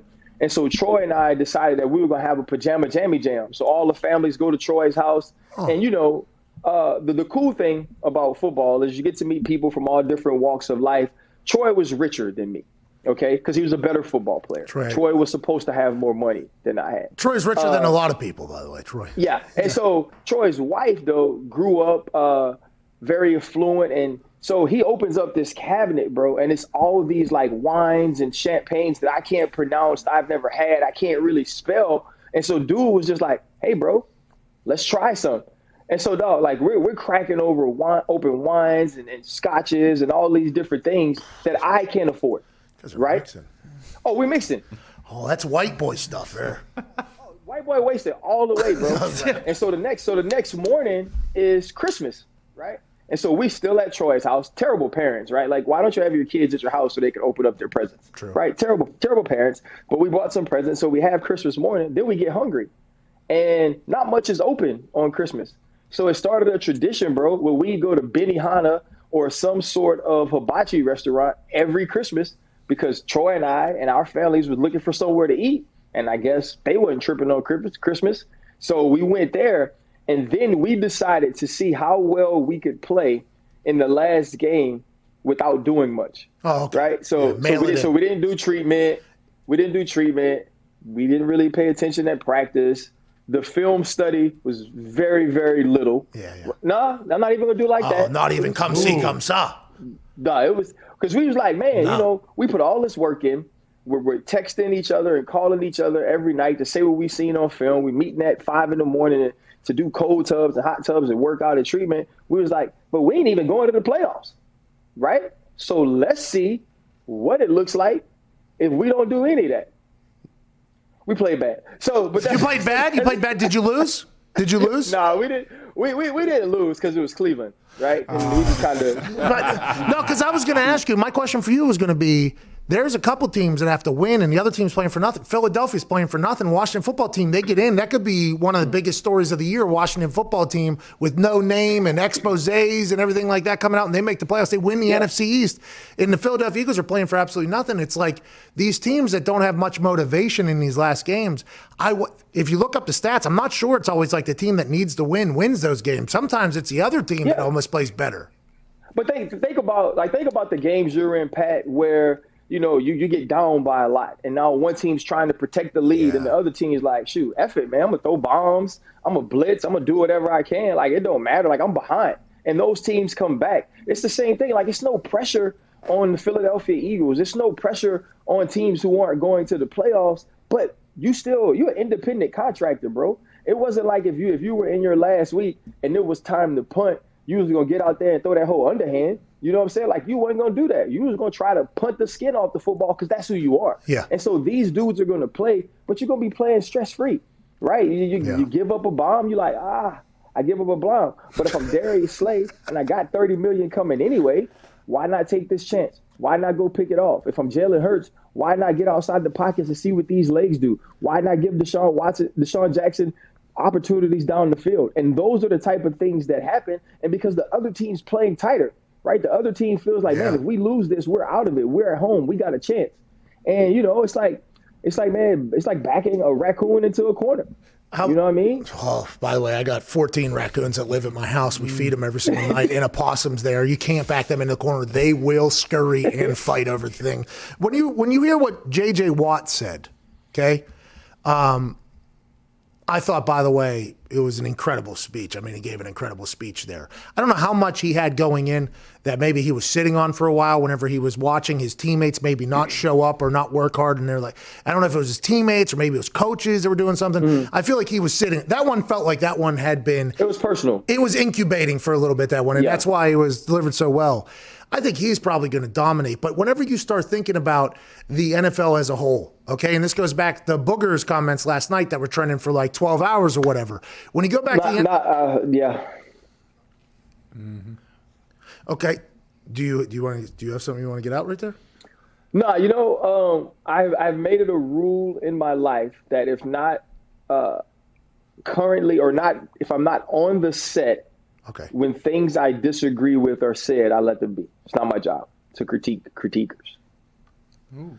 Yeah, but kind of is your job. But I understand that's a good rule for yourself. But we do it all the time because we're not on the set with a lot of people. So we kind of got to say it. But whenever you think about the NFL as a whole, I do think Booger had a point there, right? And I think whenever he's talking about anytime you paint something with a broad brush, you're always going to you're going to fuck up there, right? But I do think there is an interesting thing that has come out of this Dwayne Haskins situation and this J.J. Watt situation where I think a lot of people are learning that a lot of people want to be in the NFL, but not a lot of people want to stay in the NFL, right? And not, by the way, not a lot of people. I mean, this is me painting a broad brush again, but there's some people that like being in the NFL, but don't love being in what it takes to stay in the NFL. Do you think that's amplifying, or do you think it's always been that way? We're just seeing it a lot more. Well, I think you can now see the things that other people do, right? We talk about my training facility and training guys all the time. And, like I see kids at LSU now who are leaving or who have opted out, who have merchandise for sale all the time, right? Or I mess with, I don't take selfies and do certain things like that. And I mess with dudes who do, and then, I'll get a guy tell me, oh, I'm just branded.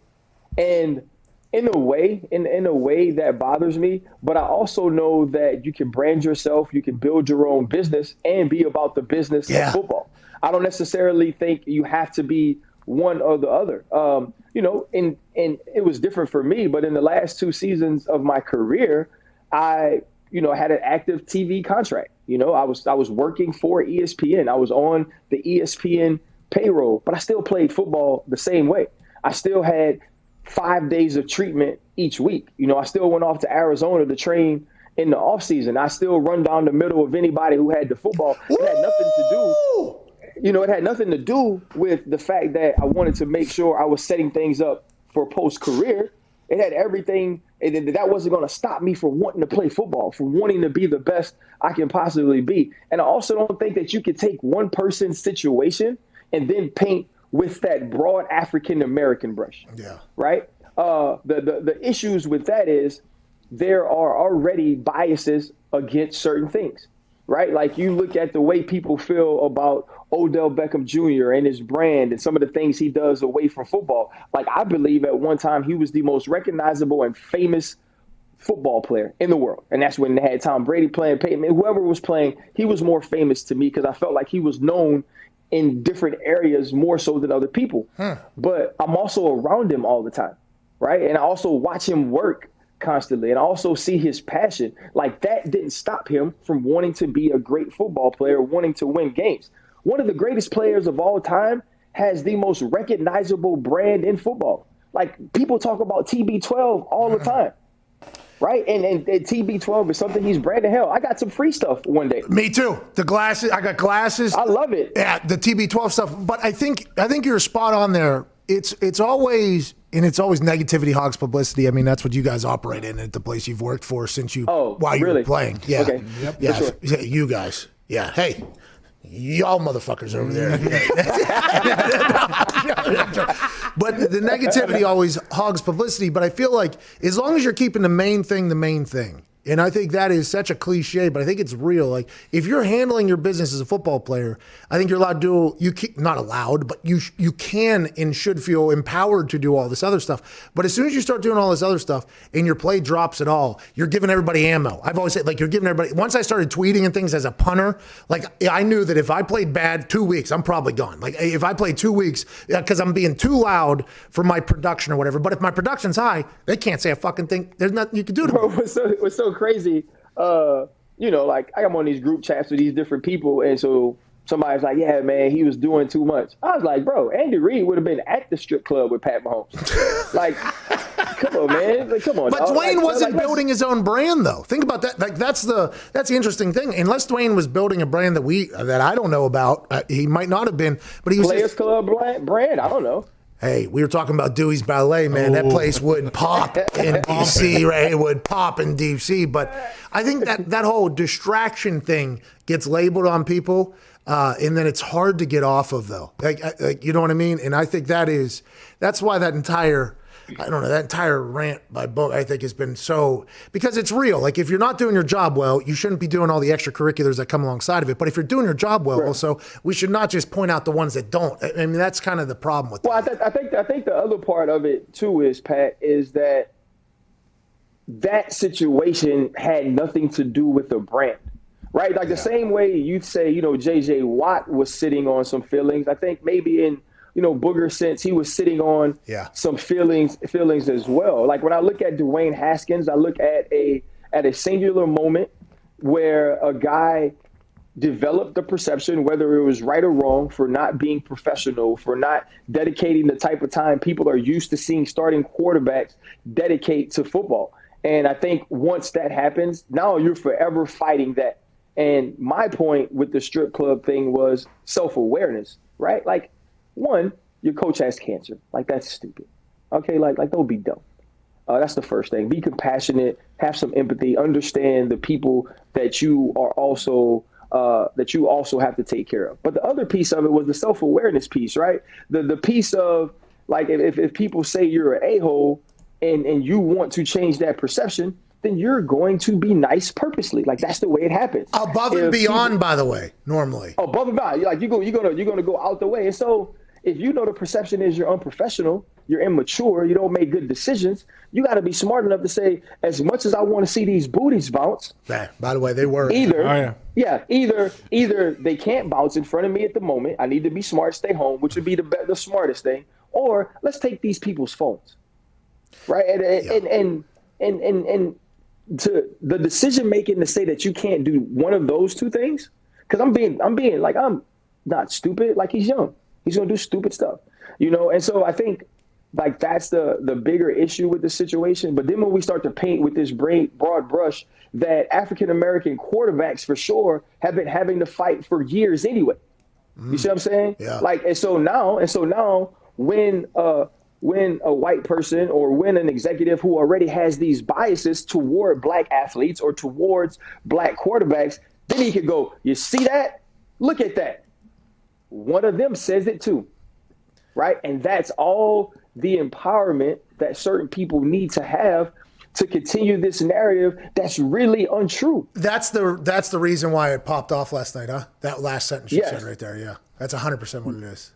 That and when you come off of a year, right? When you're finishing off a year of protests, when you're finishing off a year great conversation happening amongst everybody basically this year, right? Right. When you're finishing a year where you're not only fighting, you're not fighting to be treated better, you're fighting to be treated equally, right? When I can only use myself, when I've cried on TV, right? Because my son had a racist encounter, and someone tells him, because it's him and two other black kids who at the time Jordan didn't have his car because I was shipping it back to school after COVID, and he's trying to get Whataburger, and they say, you know what, I'm gonna call the cops on you because a white woman says that she was being harassed when he was doing what somebody who worked at Whataburger asked him to do to get some food, right? And they were sitting on the fence. The woman said she was being harassed. She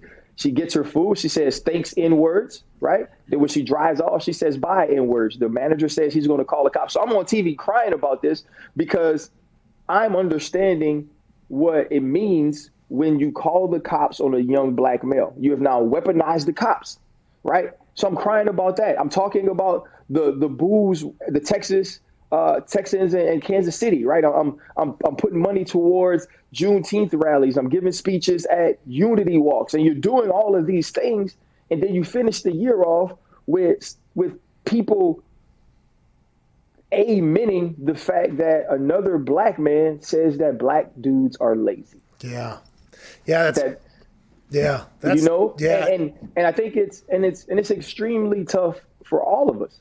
You know what I mean? Bro, I went to school with Booger, you know, and I've probably written, bro, and I'm gonna press send at some point. I probably typed up like 5 text messages. Yeah. You know, and it's never just been to me the right words, or sometimes I just don't even know like if it's my place, but it touched me, right? Because you read the comments and you see you see black people being like, come on, bro, don't do this. And then honestly, you know, whether right or wrong, you see white people being like, yeah, he's frustrated. Yes, he's telling the truth. I think the place Booger is coming from is this. Hey, RC, you have to know, though, that a large majority of the whites are not happy with the whites that were represented with your kid and other situations on the internet. Oh, you know what I mean? for sure. And I think that is why this year has been so awesome, because you saw the large majority of people come together. It didn't matter what it was. And all across the country, by the way, it was happening. Yeah. And whenever Booger says something like that, I can very much see how if I was a black dude, I'd be like, come on, Boog, like literally, we don't need that right now. Just like how all NFL players felt about Drew Brees when Drew Brees did his thing about the kneeling for the national anthem. It was like, yo, Drew, you know that like we don't need that right now. Like that is, and I think that is just the interesting thing behind it all. And I mean, I don't know how this whole thing ends up, dude. It is, hey, 2021, 2 days from now, though. Hey. Yeah, here we go. Hey. And Dwayne Haskins won't have a job still. No job. No job. No job, dude. It's going to be sad. We said this yesterday. It's going to be sad. Dwayne Haskins, I don't think he's going to get a job. Like, he's going to have to go XFL, I guess, maybe something else. I don't know how. No, I think it depends on how people felt about him, right? Like, that's always the thing. You know, like I had this big whole thing happen because I said Carson Wentz was soft, right? And so my DMs blow up because you can just DM anybody on Instagram, people from Philly, saying, how is he soft? He threw a touchdown with his ACL. He played with a broken back. And, you know, and what happens is, like, you say these things, and I realize the way I talk sometimes on TV is different, right? Because people don't normally say that. People go, because like Dan was kind of explaining, you know, the Nick Foles situation was tough for him to deal with, and then drafting Jalen Hurts, and then all these other things. And I was like, well, that's soft as hell then. Right? Because like if me and you were talking, Pat, and we were having a drink, I'd be like, bro, that's soft as hell. Like, dude, soft. Now, I think all or most football players have a level of physical toughness because that's why they can play football. Even you too. Punters and kickers. Even you, bro. Punters and kickers. No. Yeah. Not all. You said it. Yeah. You said it. Punters and kickers. I said all football players. We have already gone on TV and gone on record as saying I don't think all punters and kickers are football players. Therefore, they're not included in what I'm saying. Patrick, they're not in it. All right, listen. We got to get to a break, and that's a real shame that you got to get off the fucking show, dude. Jeez. You're really going. You know, it was a good one. It was really going there. Ryan, I appreciate you, man. Always, man. Thank you. But I'm sorry I went off the wrong way. No. You know, you didn't go off the wrong way, apologize. by the way. That's what this show is supposed to have, good conversation. And as soon as I saw your face whenever I brought that up, I was excited to hear what you had to say, by the way, because I do believe you are a good orator. Well, I appreciate that, man. I appreciate it. Did I use that word right? Before I go off, very excited that I was on Aaron Rodgers Tuesday. I would like for you to tell him he is my favorite quarterback in the world. No. We've heard the stories. We've heard the stories. Yeah, the whole thing, the thing. And he should win the MVP. By the way, we got a big announcement coming here in about 5 minutes or so about the MVP. Ooh. We get to announce the winner this year. Mm-hmm. Shut up. Yeah, they let us do it. Bro, I wish I could be a superstar like you, man. One day, man. Yeah, you just got to make it up. That's what I literally just did. Just making it up. Bye, Ladies and gentlemen, Ryan. He's the best, dude. He's a cool guy. People are actually going to start thinking that this is an MVP announcement. Yeah, I know. and that Like, he's getting the award. It's incredible. It's really good news. Big thanks to Ryan Clark for joining us. Awesome conversation. The Booger McFarland statement. I mean, that thing on the internet last night was running. And I could see exactly where Ryan Clark was coming from there. And that's interesting. They type up the text and delete it. You know what I mean? Yeah. Save it. Put it in the notes section. So it's right. Let's see what we got here. I've done a couple of those in the last couple of weeks. Oh, is that right? Yeah, I haven't pulled the trigger. Oh, with who? You know, just really big brained people. Oh. Really smart people. Smart people. The geniuses. Very smart. It leads off with, I think you're so smart. Yeah, of course. That's normally how the first sentence would be. Got to set the stage. But is the next one. ... With all due respect. Let me get into this diatribe real quick that you're going to have to probably 3-4 scroll here. Uh-huh. And then I go, I'm going to put it down. Hour 2 wrapping up. Big thanks to Ryan Clark for joining us. Everybody knows what's happening on the other side, ladies and gentlemen. The MVP of the NFL 2020. Yeah! Green Bay Packers quarterback Aaron Rodgers joins us. You got about 6 minutes. Get excited.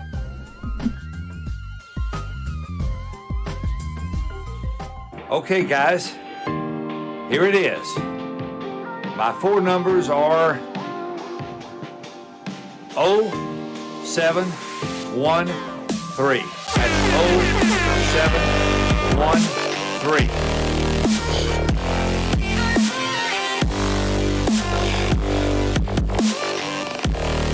A perennial Pro Bowler, an All-Pro, a man who's aging like fine wines, Green Bay Packers legend, Super Bowl champion, from Butte, California, ladies and gentlemen, Aaron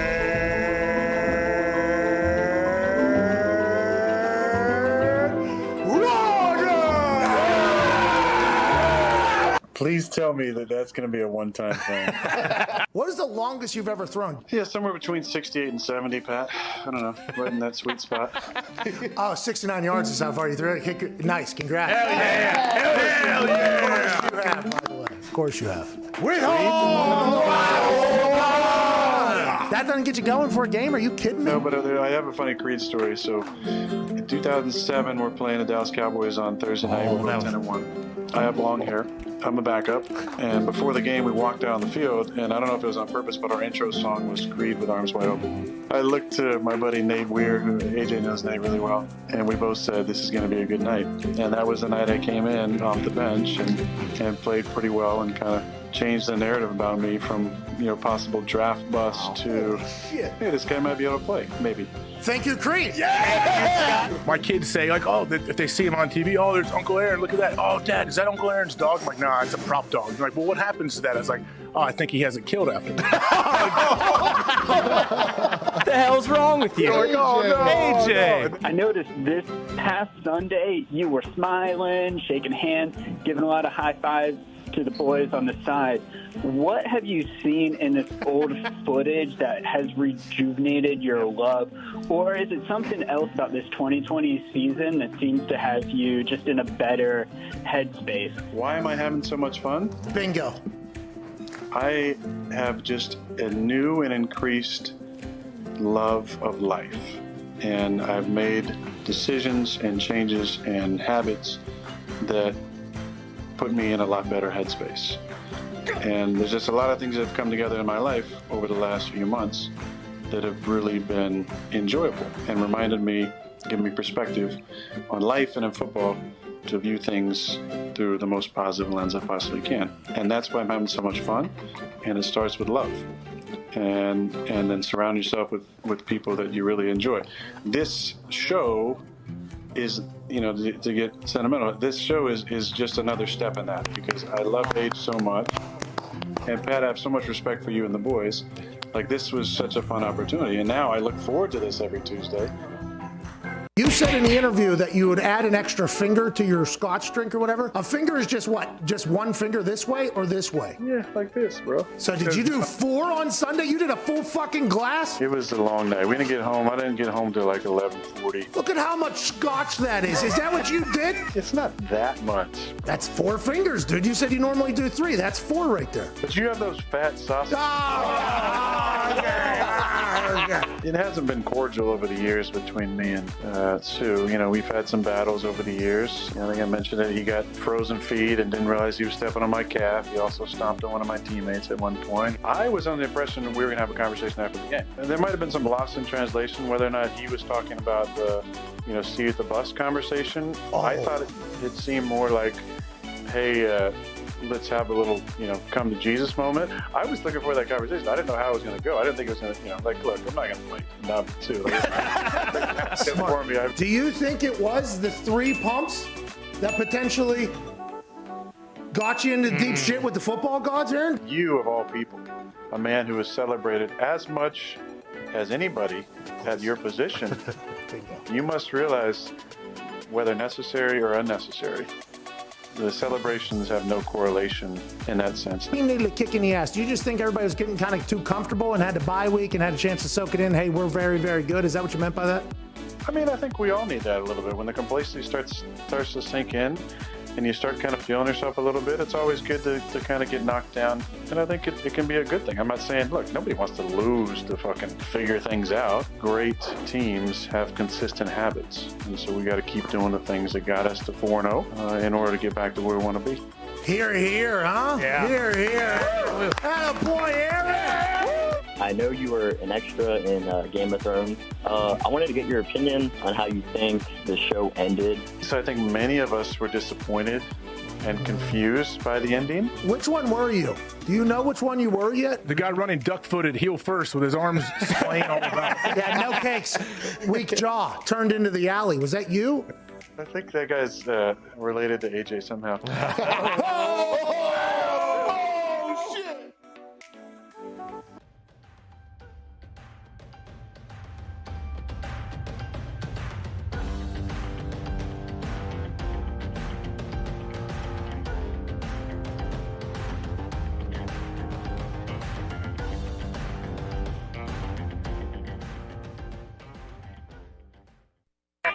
The Pat McAfee Show.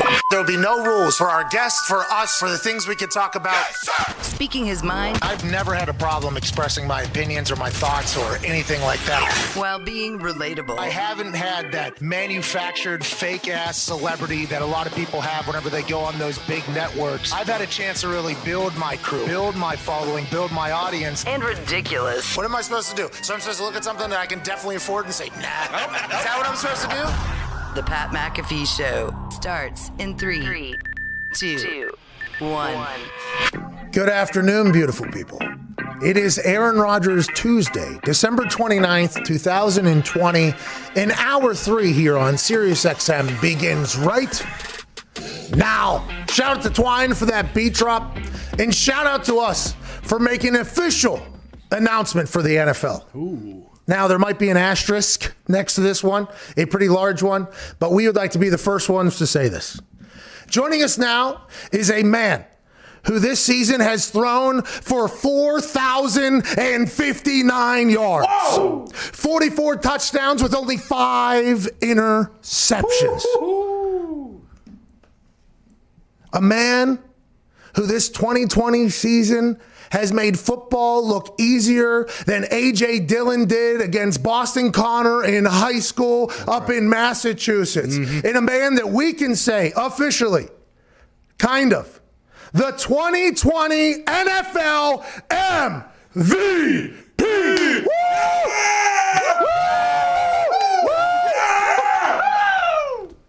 Aaron Rodgers. Yeah! Congrats, man!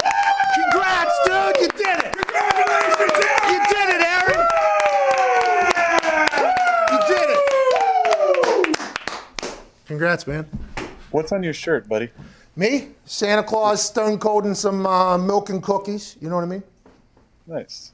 What's on your shirt there? The Empire Strikes Back? You a big Star Wars guy? I'm a huge Star Wars guy. I would have guessed that, I think, actually, now that I have got to know. No, but let me put a caveat on that. I have not seen The Mandalorian. Oh. Any of it. So you'd be like, oh my God, you haven't seen The Mandalorian? Yeah. Because there's people that aren't Star Wars fans that have seen The Mandalorian. You know what I mean? That was kind of like the thing. Yeah, well, I'll get to it at some point. But episodes 4, 5, and 6, very, very special to me. Are those movies? I don't watch Star Wars. The originals. What are The those? originals, man. New Hope, Empire Strikes Back, Return of the Jedi. Yeah. Do you watch them like yearly, or is it just something you haven't seen in a long time? Is it something you keep up with? You do it again, remind you of how awesome they are? Is Star Wars really that close to you?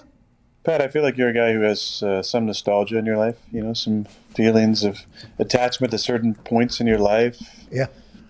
Yeah, that's what those movies are for me. Well, and for me, it's I watch them every single year. And for me, it's the Attitude Era of WWF. When Stone Cold is losing his mind. We're Not when Goldberg was sticking people and Hogan and the NWO. I guess you're a little young for that. No. That's the Monday Night Wars. I was in the middle of that. I was always a WWF guy, which is now WWE. But the Goldberg streak, he couldn't help but respect it. Just a wall of a man spearing people every single night. It was awesome. Ripping heaters and doing trap raises, Hey, we had AJ Dillon on earlier. He looked like he had shoulder pads on underneath of his hoodie. He is a strapping young lad over there. Yeah. Did he walk around and twirl around? Did he show you his quads or anything? He did mention that you talked about his quads being bigger than my quads earlier this year, and he asked how I felt about it. So it felt like a little bit of a shot from AJ, and it reminded me of a shot that you took of me, but his legs are grotesque. He had a massive game on Sunday night, though. Did you expect that from him? No, not really. Not really. I mean, legit, though. I knew that with Jamal out, he was going to get some carries, and then with Jonesy getting banged up, he was in the first series. I wasn't sure if we were just spelling Aaron and giving him a little break or not. And then he was in there the next series. I was like, oh, he must be actually hurt. So this kid's going to get a lot of carries. But he settled in. I think he had a couple plays that gave him some confidence. He broke some tackles and ran a couple guys over, a couple of his own guys as well. He was just bowling ball, man. He was running. He was running pretty hard. It was fun to watch. Hey, big backs in the winter have done pretty well over the years in Green Bay. Well, you got to be able to run the rock. Do you believe that old, like the old cliche that playoff football, December, January, you got to be able to run the ball? You don't believe that? I don't believe that, but I do believe that it is a little harder to tackle big backs in the winter, outdoors, in the elements. Well, how come it looks so easy to you out there? It was not just football in general, which this season has for you. Congrats on the 2020 MVP. Yeah. You didn't even say anything about it. We gave a full fucking celebration. We had poppers, the whole thing. We're going to have to clean those up. See the poppers really going up. I saw some of the boys, those quick snapshots of them. I didn't see they were, okay, yeah, I saw that. Oh, there's smoke in that thing, huh? I didn't know there's little blanks in there. Yeah. We have a full mess. Coming in. Look, that dude, you won the MVP, bro. Woo! Woo! That one's broke. This one stinks. Mine was a dud, too. How are you guys able to even operate the show without Ty? Ty sent me a message, said he has some, fiance duties that he had to take care of. Yeah. I don't know. And then AJ, he's, on vacation. Yeah. How does the show? What's the glue that keeps the show together? I've always wondered. Let me tell you, the only reason why we're live right now is so we can save vacation time for the off season. Like literally, that's the only time. The only reason why we are currently live and everybody else seems to be on a break. Everybody literally seems to be on a break is because we're saving days for the off season when we got to go to Malibu alongside Ty, where I'm gonna get an Airbnb, but Ty will be at your place or whatever. We got to save up vacation days for that type of stuff. But we do miss Ty around here on Daily. We will tell you that we do miss the guy around here. Hey, it's important duties for him. It's been, I'm sure, a weird year for him and his fiance. Thinking they're going to get married at some point, and they got to push it back. My wife and I had to do that. My wife had to plan like 4 weddings. It was a nightmare. Eh? I mean, obviously, best day of my life. Let's not get it twisted. Best day of my life with it. But the process of being a COVID wedding was wild. And Ty's been in the middle of that as well. Aaron Ty's been. Basically means she said yes 4 times to you. So you got to feel good about that. Yeah, I didn't. 3 opportunities for her to be like, I just don't know if it's in the cards. I mean, I feel like the signs are saying, eh. So 4 different times she said, yeah. Look how positive you are there. Like, I didn't even think about her, saying, well, I could opt out now. The universe kind of gave me a reason to potentially opt out another time. And then, oh, wait, there's another wave. There's the universe again. And she said, no, that's a very positive way to look at that. I appreciate that. That means a lot. Anytime. Let's talk positive about your athleticism. How about you skirt for like a 15, 16-yard gain? I thought you were going to be very winded afterwards. You look like you were just as fresh as a daisy afterwards. Yeah, I feel I'm pretty. I get faster in the snow. I've always felt like that was a screen pass actually. It's supposed to be a screen to the left. I'm not sure what the right what Billy Turner was doing on that play. But I rolled out to the right. Everything. I looked to the left. They were all over the screen. I said, I'm gonna run this bitch, I think, and cut it back there. Had vision to the end zone for sure. But I must admit, I get a little jealous. I watch Tannehill get to do some read option stuff. He runs 50 for a touchdown. Just still waiting. Just still waiting on my opportunities for that. Throwing passes. The other quarterbacks get a chance to catch passes. All I do is just sit in the pocket and read defenses, man. What's that all about? It looks boring. It does for you. It looks very boring. 4 incompletions this past week. What an embarrassment. Jeez. What an absolute embarrassment. How come? Is it because you just have massive hands? That's what I assume. How come in the snow, you guys, it like 20 degrees, it had to be cold as hell. You got your long johns on, which is hilarious, by the way, that you just wear long john underwear, it looks like. But it feels like you get better in those conditions. What is it? Because it's going to be a tough out for anybody to have to go to Lambeau. I think Tennessee realized that, and they were a run team. It changed their entire team. You guys seem to get better in the snow. Why is it? Is it just a comfort? Is it like you're used to it? What is it? I don't know about anybody else, but I keep telling myself that I am less miserable than they are. And I think there's something to that. There's something to practicing outside and just being around the cold and doing things in that environment that, you just kind of deal with it. It's a mindset. Other teams come in, you just give them a reason to start letting those feelings creep in. That, man, this sucks, man. I can't wait to get on the bus and get out of here and get back home and get in a warm environment. And just give them a reason to start having those thoughts when you can score early. And we scored in the first 3 possessions. And although they came back and made it a game in the third quarter, that definitely gave us a big jolt of confidence. And then we had back-to-back possessions there. And, when they came back to put them away. And it's a different environment. It takes a different type of mindset to play in the cold. It does help having big hands and having a lot of games under my belt in those type of conditions. But, a lot of it really is, I feel, is a mindset. And we handle it really well. Do you work with like wet ball? Do you do wet ball drills all week? With a passion. I hate wet ball drills. Farvey and he used to go through kind of his top 5 least favorite things, that he has to do in a week or, especially with football. Wet ball drills is in the top 5 for sure. It's one of the dumbest drills ever invented. It has zero application to an actual game. In no game, at no time, will you have a ball that just got out of being dunked in the water that you have to find a way to hold and throw. Even in the wettest games I've played in the most rain, it's not anywhere near that ridiculous drill. And I refuse to do that. Right up next to it is staying at a hotel night before a game. Oh, the worst. There is zero scientific evidence or reasons. And I think in all my years, I finally understood where it came from recently. It was some coach who said, I'm going to do things differently. Let's have everybody stay in a hotel. And luckily for him, he had some success.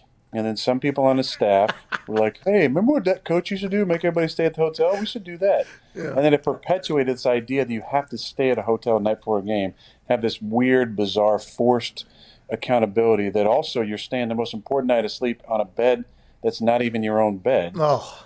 It is the most ridiculous thing I think probably in our sport. Now, away games, obviously you have to travel. Aaron's talking about home games. And for those that don't know, home games. Away games you go on the road, you stay at a hotel. That's normal. But staying at home, it's a home game.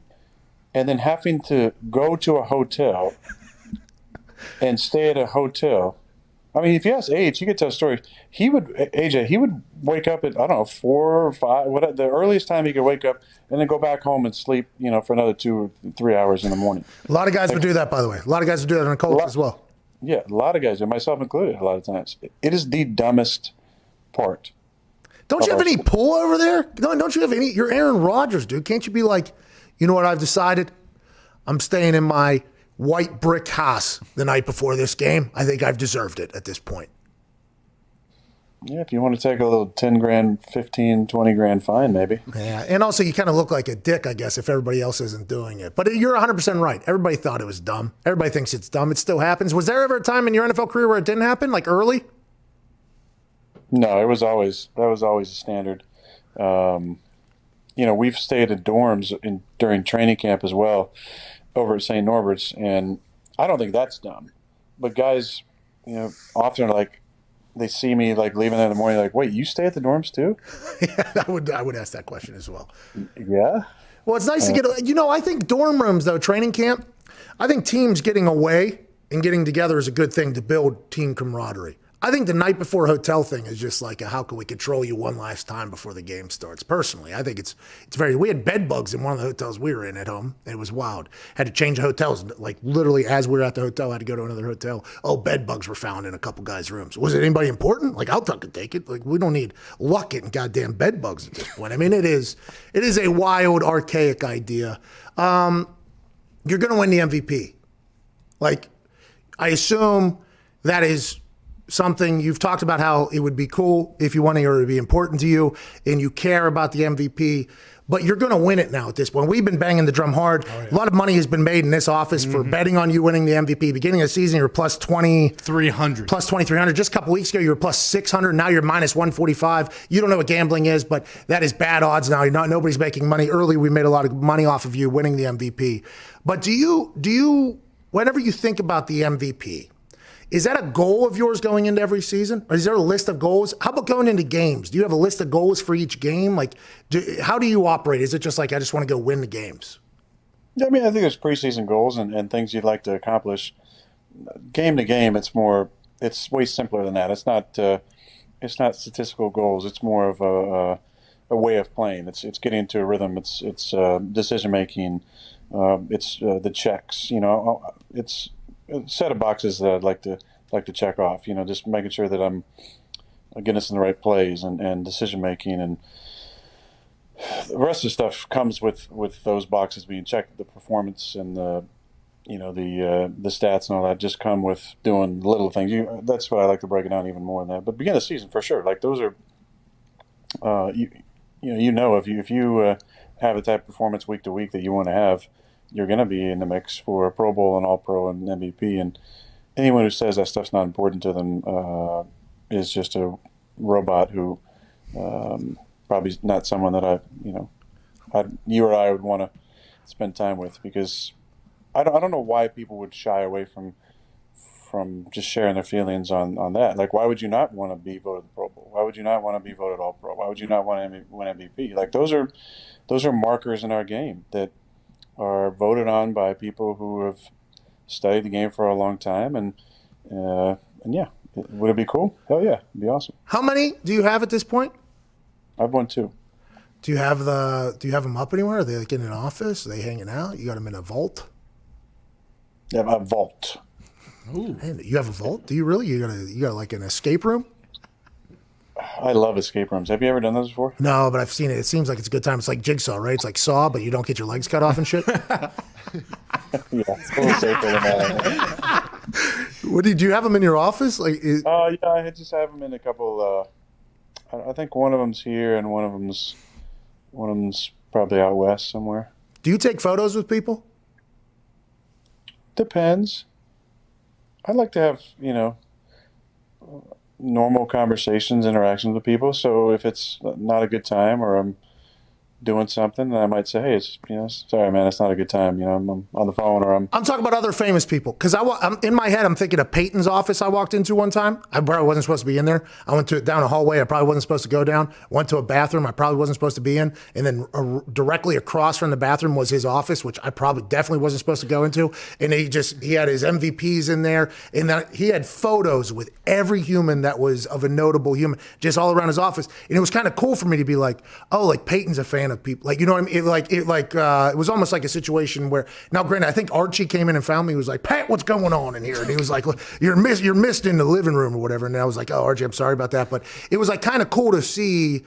He had his awards in there, obviously. And I was like, well, I'm obviously never going to accomplish anything near what this guy's accomplished. But then the photos, I was like, oh, it kind of made me look at Peyton more of like a human. Do you take photos with like other notable? Do you guys, when you're in your little notable hangouts, do you guys all take photos with each other? How does that work?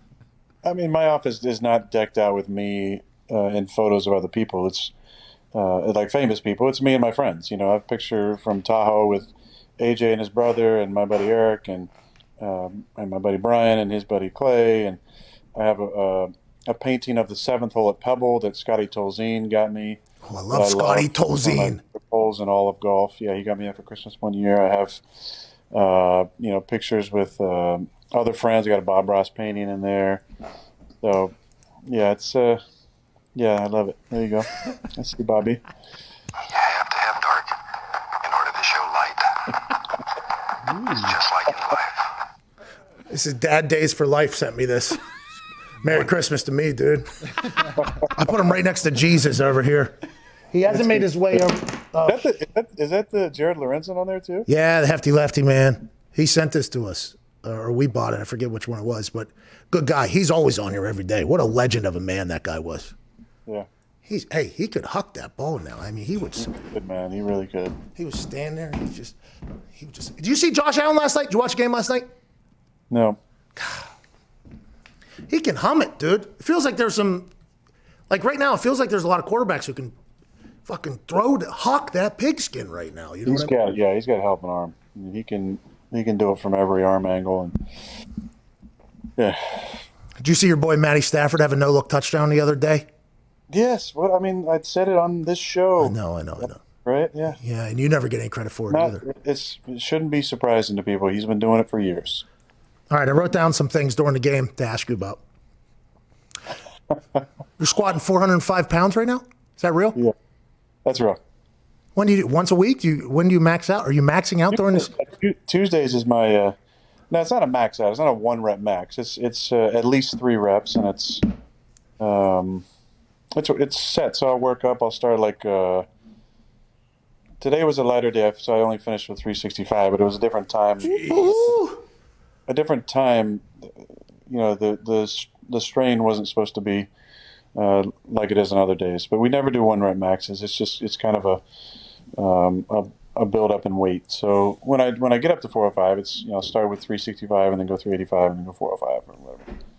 And you said you just started doing that again this year. Is that the big thing? You looked back from 2010 in film and preseason and saw your legs? Second half of last year and then this entire year.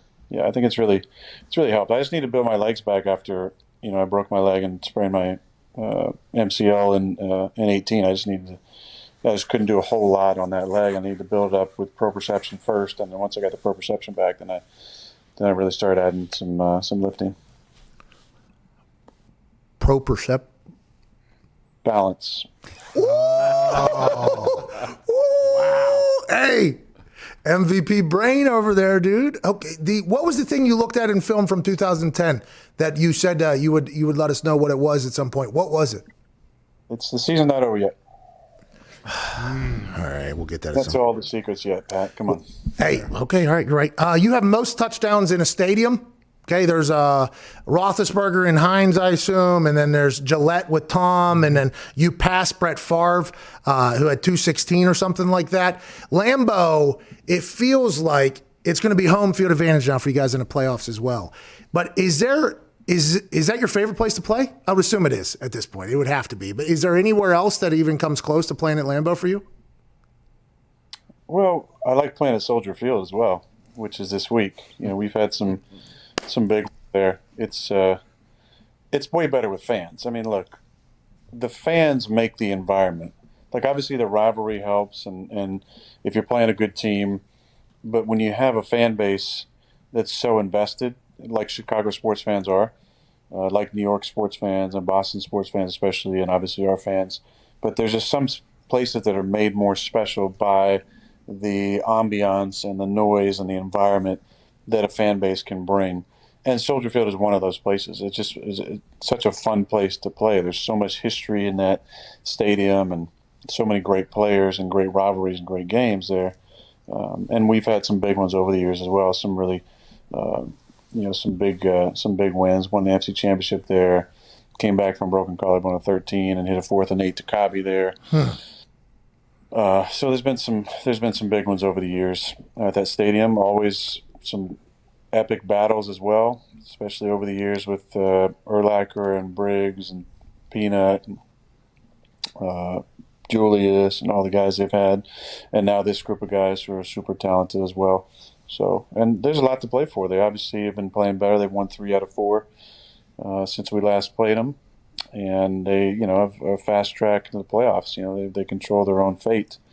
We also have to win to get the 1 seed, so definitely a lot on the line. Well, I like to hear that, by the way. The whole, we also got a 1 seed to get. Everybody's going to have to come through Lambeau. Much different football game. Can't wait to see how you do in Soldier Field. Do you have any hilarious interactions with fans? Anybody ever say something just absolutely despicable to you, right to your face, because they paid for a ticket in the front row of a stadium, so they're allowed to say whatever they want to anybody?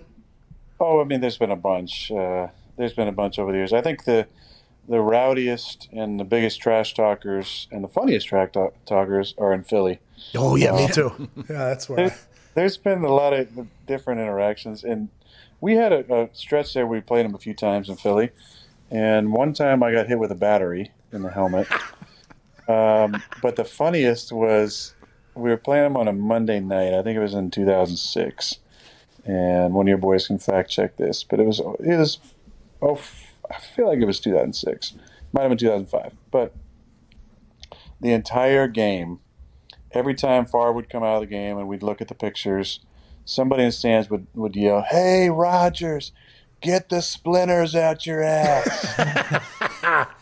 The entire game. I mean, he had to be in one of the first 2 rows, but every single time I came over, "Get the splinters out your ass." Did you ever turn around and interact with said guy? I did, because in the beginning I was like, "Man, why is he yelling at me?" Like, of all the things you could be yelling. And then when you just kept going and going, it went from I respect this guy now. This guy, he's carried it on the entire game. At some point I got to turn around and give this guy a thumbs up. So I turned around, he looked at me, I was like, "Hey, kudos to you, bro. That's for you sticking with it. The stick-to-itiveness that you have." Oh, yeah. You yelled at the entire game without me turning around to the middle of the third quarter. A lot of respect for that. I had a Philly. We played the Eagles the week after my suspension for my alleged event in Philadelphia, primetime game. Couldn't have been a worse place to go to after that arrest that I had. It was amazing. The entire game. Some guy who sounded like he was potentially 400 pounds, and once I eventually turned around, he was about 5 bills or whatever. He had you could hear it in his voice. He was giving it to me. McAfee team. Like my name was wrong the entire time. And Vinatieri and I made an agreement that I wasn't going to turn around. And because we knew I was going to hear it from Philly. We knew I was going to hear things, especially after a week suspension or whatever. And I was like, I'm not going to give him even the time of day. This guy, though, after the first couple times, I'm like, I got to see this human. And I turn around, he's holding a cartoon-sized beer. It was like a 44-ouncer, it felt like that. And he goes, "There's nothing wrong with having a few of these and going for a swim." And his entire section started cheering, right? They're like, "Yeah." And he chugged his beer or whatever. And I'm like, "Oh, my man, I appreciate you, I go out there, I pin him at the 1. I got lucky on a punt. I go back, and he goes, "McAfee!" And I turn around, and he goes, "Fuck you!" And I was like, I thought we were friends. And it was like I had the full Philadelphia Eagles fan experience in about 5 minutes. I love it. Baltimore was always rowdy, I thought. I enjoy them. Pittsburgh was always rowdy. I enjoy those fans that are just ruthless. I love that type of shit. Yeah, I like... the other thing you miss about the fans is there's always some wild cards that could show up. Like in Cincy in 2005, when we were driving down and some dude runs out of the stands right past me. We're on the plus 20 going in, down 7 to try and score. And he runs down there, and the back judge sees it when he's running about the plus 40. Right, I'm standing on the minus 30, so I'm way away from the play. So he literally runs 70 yards, takes the ball out of Favre's hands, and they've blown the play at this point. We're on the ball in 2 minutes. They've blown the play, and he runs down to try and score a touchdown. And he's already exhausted. I got to give him some credit because he ran about 80 yards to even get the ball. Then he's trying to go 80 the other way.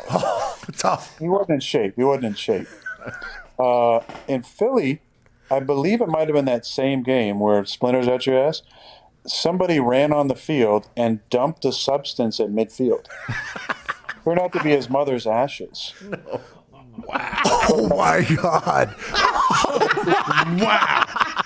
and at Lambeau as well, you never know. Like, there hasn't been any any dongs out or anything, but there's been some speedos and some streakers, and they always get ripped by some security guard or player. Brad Jones, one of our linebackers, one time was on kickoff. Somebody ran out there, avoided a couple of our security guys, and then Brad just clotheslined the shit out of them, and then they jumped on him. But I do miss the fans. You miss the fans. You miss the fans.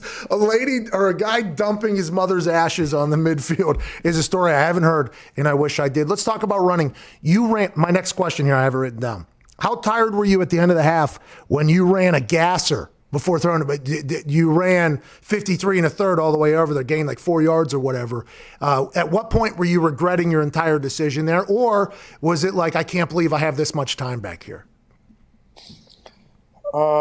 When I turned back to the right, I was really thinking that Jones, who was blocking on the backside of the rollout, I thought he might be wide open. I could just dump it to him. Once I turned, I realized I don't know why, he's behind me. So I can't throw it to him. Basically, all the other guys down the field are out of range or covered. And I start running back to the right and thinking, okay, now guys are going to start coming back over. I'm going to have a place to go with the football, or Jonesy's going to get in front of me and I can toss to him, or maybe lateral to him, anything to get the ball out of my hands. Yeah.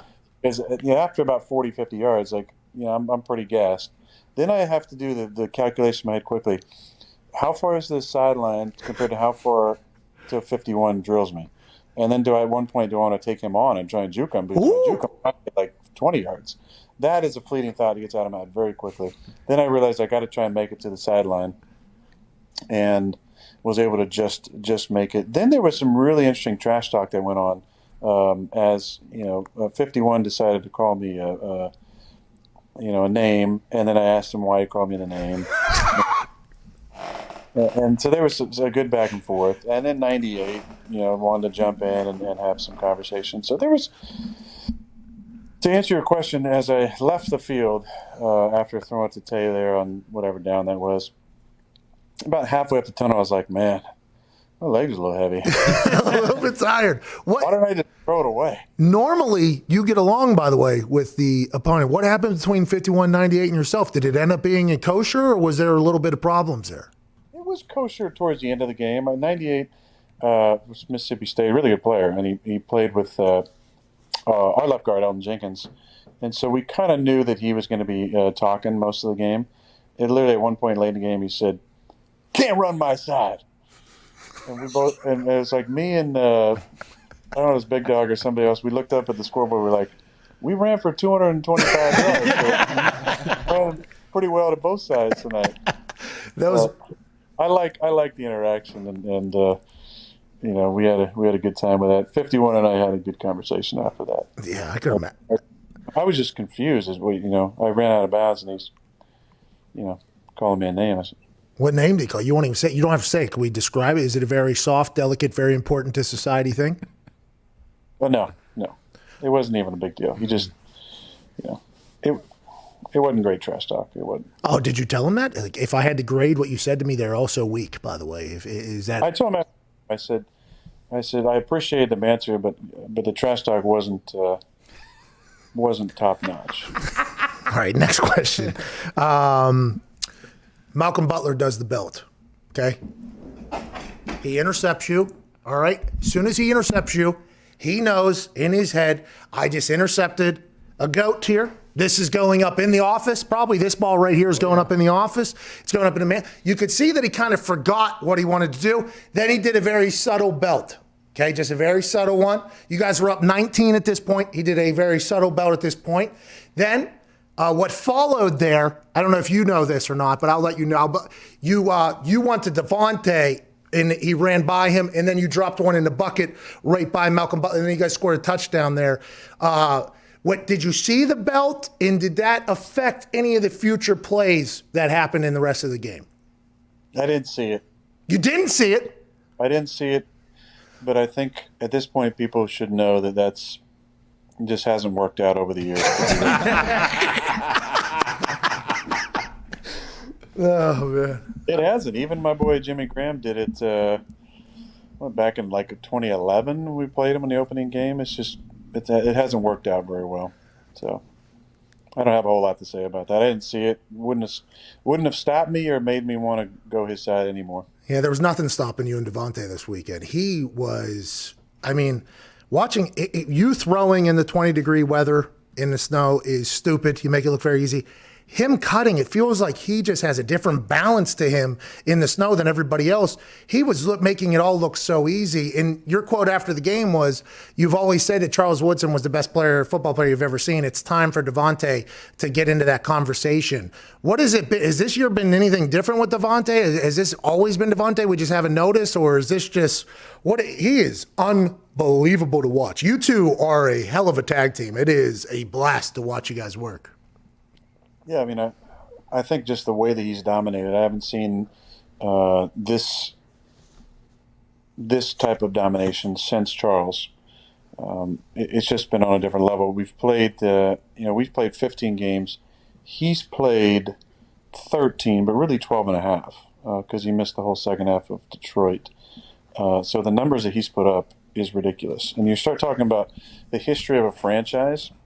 This isn't just any franchise. This is the Green Bay Packers. We've been around since 1919. And I know that, throwing the football hasn't been the same. It wasn't the same back in 1919. Even in the 1960s, it was all about the Packers sweep and the more running focused team. But you're talking about the history of a storied franchise. And he is 4 catches away, 2 touchdowns away. And the yardage is a little high. But you're talking about a guy that's really played 12 and a half games and had over 100 catches and 17 touchdowns and 1,300 yards, something that only I believe Chris Carter and Randy Moss have done. It starts to get up in that upper echelon of seasons where the greatness that you're rubbing shoulders with is all time. It's guys who are wearing yellow jackets. So that's when I feel like the conversation has to start changing, and you have to just give him his credit for what he's accomplished this year. Is he After the game, that catch he had on Malcolm there late in the game. In September, it's a tough catch. In September, in 75 degrees, it's a tough catch. In December, in 20 degrees, it's an incredible catch. It's amazing, and just the stuff that he does is amazing. I threw a ball to him on a deep over in the first quarter, and he made like a catch where he kind of super nonchalantly, it was behind him probably a foot, and he just kind of whirled around and caught, it looked like a back shoulder, like crossing route. And I was mad because I hit him on his front number. Who knows? He might make a guy miss and score. But just he catches it and he tucks it. It's just so smooth. It's like these little plays that people probably don't even see in the moment. They think, oh, nice throw, good catch. Well, it wasn't a great throw, and it was an amazing catch, and it was super nonchalant by him. But he just does a lot of things. The touchdown over the middle, obviously we had great protection and play fake. We're looking for Big Dog on the play. He broke his route off. He's supposed to run a deep over on the back line. But him and I were on the same page. We talked about something, a week ago in a different play against a different opponent, and he ended up making that adjustment in the moment. I saw it hit him. That's the things you love. It's just when you don't even have to communicate about it, and it can come together like that. So this is kind of coming up with a lot of younger quarterbacks. All right, so Tua is a topic of a conversation, and there's some mic'd up moments between Fitzmagic and Tua, where Fitzmagic is basically telling Tua, like, some nights or some days the guy you see isn't going to be open, but you got to take your shot. Like it's 1-2, and he might not be open, but you still got to take your shot. Whenever you have a guy like Devontae out there, is he just always open? Like in your mind, like you hear wide receivers be like, hey, I'm like 7-11, I'm always open. Is that what it is with Devontae? Like it doesn't matter what the corner does? It's like you have so much trust in him, or how does that all kind of play out there? I think it always depends on the route. I'm always looking for the highest percentage play, the highest percentage pass within the play. And, the old offense, it came down to matchups, and it was really about trying to pick the best matchup all the time. This offense is so much more about progressions and scheme. It's a little different mindset. But I can easily jump Devontae from like the 3 in the progression to the 1 in the progression on certain plays based on the route that he has and his ability to run that route and the expectation he's going to win it, which happens a lot because he's just such a dynamic route runner. We do call a lot of plays for him. Why wouldn't you when you have a guy that's that dynamic? Yeah. But his ability to do things within the offense and make it his own, add his own creativity and flair to the routes, allows him to be open way more than other guys. You know, I saw this back in 2014. I remember we played Seattle first game of the year, and they whooped us. And the whole game we put Jordy on the left. We weren't sure if Richard was going to go and travel with him, but we put him on the left. If Richard did travel with him, he's more of a defensive left corner, which is the offensive right. So maybe that would make him feel a little less comfortable. He didn't. He stayed on his side. Devontae was going against him most of the game as our outside receiver. And I went back and watched that film, and I remember thinking, and this kid was open a lot. You know, he was running really, really good routes. Kind of locked that away and didn't obviously he had a couple of big games that year. He had a big game against New England and a big game in the playoffs against Dallas. But I never forgot like his ability to run routes, especially against a premier corner like Richard, one of the best of our generation, if not the best. But that's a big statement right there. You just started so much shit with that. I mean, you were complimenting Devontae, but what you just said about Richard, that's going to cause its own thing. What thing? Well, just the thing with the best thing, the thing. Anytime you do that, it becomes a thing. Whatever. I mean, I've played against so many great ones over the years, and he's in the conversation. I mean, he's so talented. But you saw early that Devontae was going to be special. Early, he had just a different type of route running ability. Yeah. And then he transformed his body. Because at that time, he was like 225. You know, he was thick. I think he weighs more closer to 210 now. And he's quick enough to get on top and to beat guys over the top. And then if you press him, problems. It's tough. All right, couple more questions here. I thank you for your time, by the way. You're the best. Congrats on the 2020 MVP. Yeah! Woo! Scary. What's that, dude? I love you. Yep.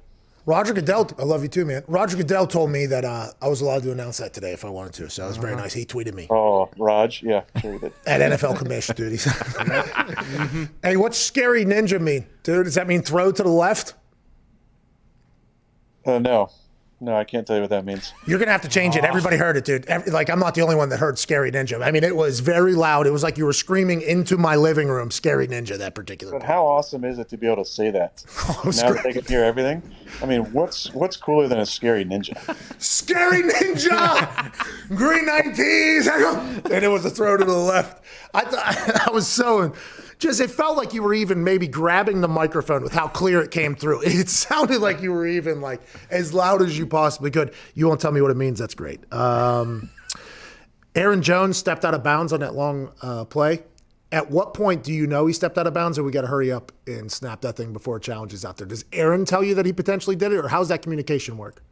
A lot of times if a receiver knows they didn't catch it, they'll kind of give me a sign if they call it a catch, and we'll go quickly just to put an onus on it. And it's worked the other way too. Sometimes when you're hearing your ear like, oh, he didn't catch it, we got to go quick, we got to run a quick play. Sometimes the receiver would be like, hey, I caught it, we're good. And most of the time they haven't been wrong. In this situation, it was our sideline, and I believe either Matt saw it or somebody upstairs saw it, and they were like, hey, we got to get our a quick play called here, so get us into something. And every time that situation happens, you're almost expecting it to get blown dead and look over the red challenge flag. There is some gamesmanship that happens, and this happens at every stadium. They won't show certain replays on the Jumbotron. You know what I mean? Yeah. So I don't know. I was too busy trying to get us lined up. I'm not sure if they showed the replay or not, but that situation where you get some home cooking, that happens, again, it's not a Green Bay thing. That happens at every stadium. There's, questionable calls. they start showing the replay and they cut it off really quick. Like, no, we can't show that. We can't show that. I remember we had some coaches that Lucas Oil Stadium was showing the replays like faster than everybody else. Like the person that was doing the replays wanted to prove that he was maybe the best replay operator in the entire NFL. And there'd be some suspect things, and this replay would go up quicker than everywhere else. And I remember some coaches going, we play everywhere else. They don't show the replay. Our guy, fucking quickest on the trigger in the history. It screws us out of 50, 60 yards every single time. And it kind of like worked its way. I think like the complaints, you can't tell them to go slow. You just got to kind of hope like, hey, man, there's like a set of rules. I think you have to show it within a certain amount of time. If we could maybe, not be the quickest in the NFL, that would be fantastic through this entire thing.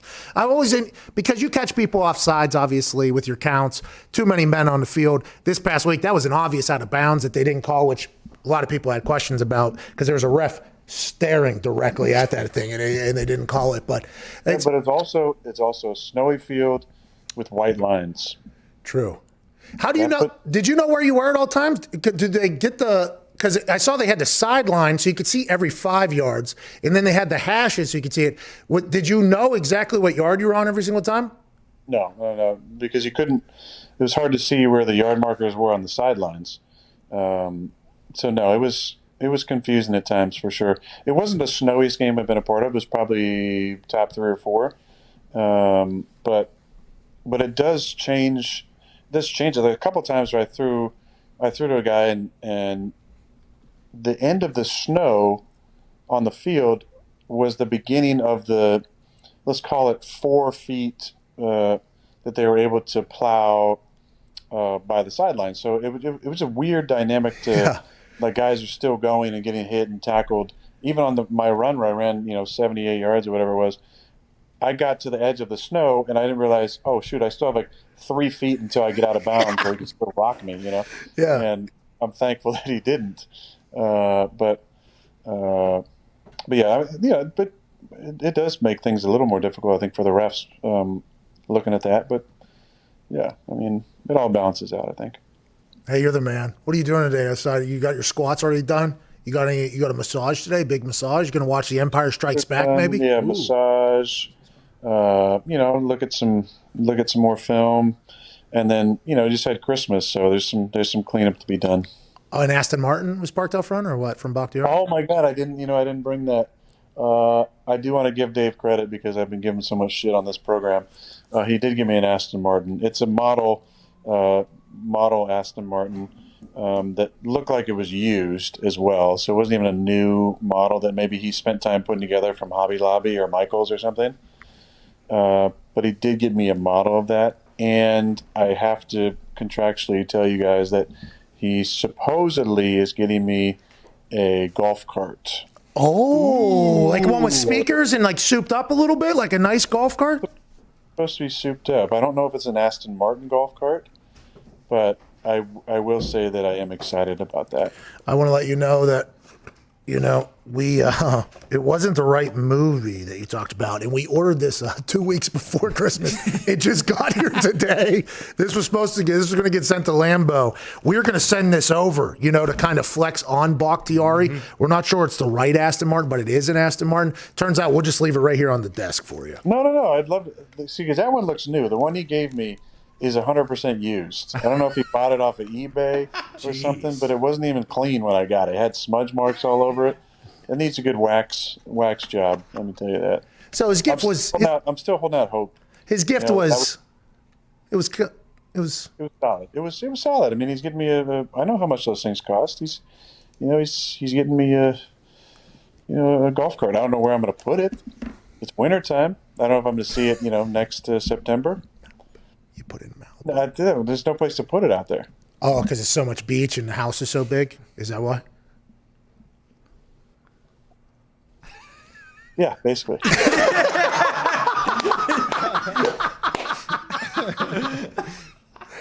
I saw the whole place, dude. I took a tour of that house before you even bought it, I think. Get over this shit. I did.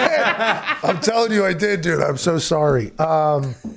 God damn it, I had one more. Oh, did you see Jake from State Farm's Hyundai guy now? What? He's on a Hyundai commercial. Jake from State Farm is now Hyundai. There was actually a time this Sunday that went from you hitting the shit out of that driver because there wasn't a Rodgers rate, flexing, good acting with the glove takeoff with your remark, incredible acting. You're a thespian much larger than any of us could have imagined. And then right back to back, Jake from State Farm hustling Hyundais. This guy's raking in all the commercial money. What side did he have? Was it elastic in the sleeves in his shirt, or what was he rocking? Was he showing off the pipes? Yeah, he had a polo on, I believe, in the Hyundai commercial as well. Yeah. By the way, it sells. He's in 3. He might be the spokesperson for every company the NFL works with by the end of the season. We still got some time here. Yeah. Well, you should maybe negotiate for him. I feel like you're one of his biggest fans. No, I'm a fan of urine. I think you steal that commercial, not him. It's you, not him. Okay, thank you. What are you doing with that? I literally don't know. You saw me trying to figure it out there. It's kind of scotch taped to this board here, and then there's a bunch of things under here. If I was to put it on the desk and not give it to you, I would have to take those off probably right now. But I think we should still send it to him. Oh yeah. You can keep it. I'll come grab it when I come out to do the in-person one at the end of the year. You're gonna come out here? Yeah. Man, we appreciate that. We can't wait for that. Good luck this weekend, man. Thanks, guys. Have a great New Year's, huh? Hey, you too, man. We'll be watching. I know you will. I'll be taking notes, too, if I can get ready for it. You know what I mean? I'm ready, bro. Bring it. Ladies and gentlemen, the 2020 NFL MVP and owner of 2 new Aston Martin little car things. Ladies and gentlemen, Aaron Rodgers. Thank you, buddy. He's the fucking best, dude. Always. We got to get to a break now. Yeah. Like right now, we have to get to a break. We'll react to everything for a minute and a half on the other side series, and then we'll do a little bit more YouTube conversation, maybe a call or two. This is the Pat McAfee Show. Aaron Rodgers, Tuesday, December 29th, 2020.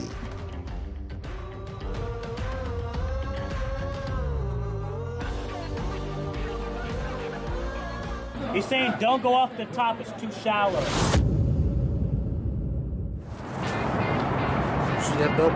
All you're going to hear this stadium do is they put the big paw up, they start shaking it, they go, whoa. Hey, what things are going,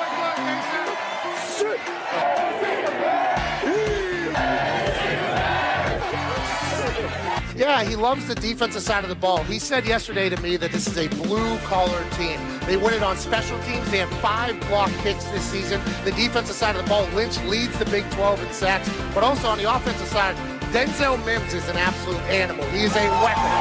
Charlie Brewer, the quarterback from Lake Travis. His dad was a quarterback in Texas. Yeah. His grandpa was a quarterback in Texas. And the people here in Waco just so happen to get a chance to see Charlie Brewer on a daily basis. Hey.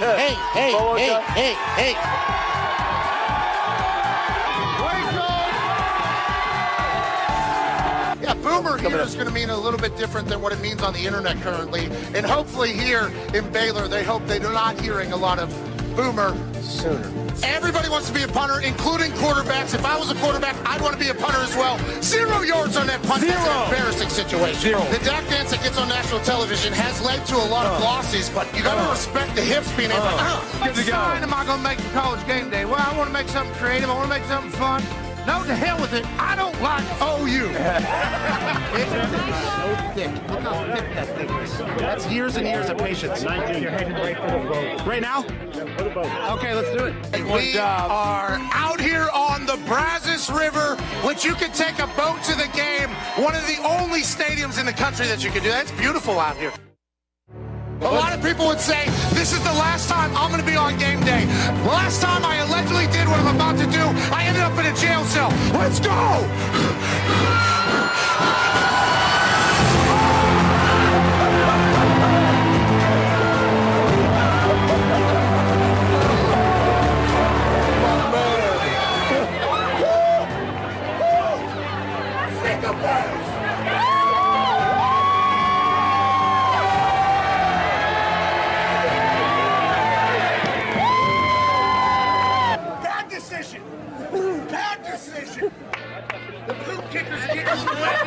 A lot higher than I thought.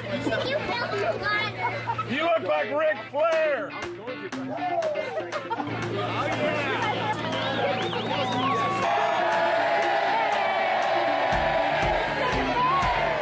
That was a sellout, by the way. That was beautiful. Do we have any other shirts? Yeah, hold on. You need to go get changed before you get sick. Great work, Rush. I'm actually not that cold. Hey, I went for it. My chest hurts.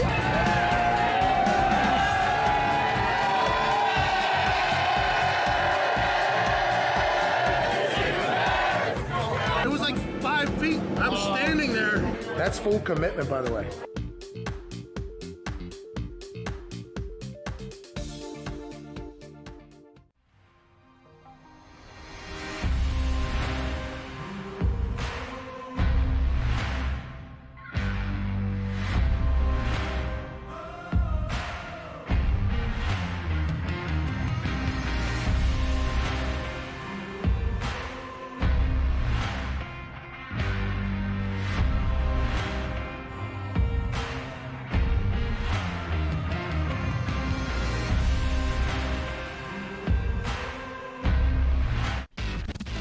Do not talk about Pat McAfee. Do not talk about Pat McAfee. One fight at a time, fellas. The Pat McAfee Show.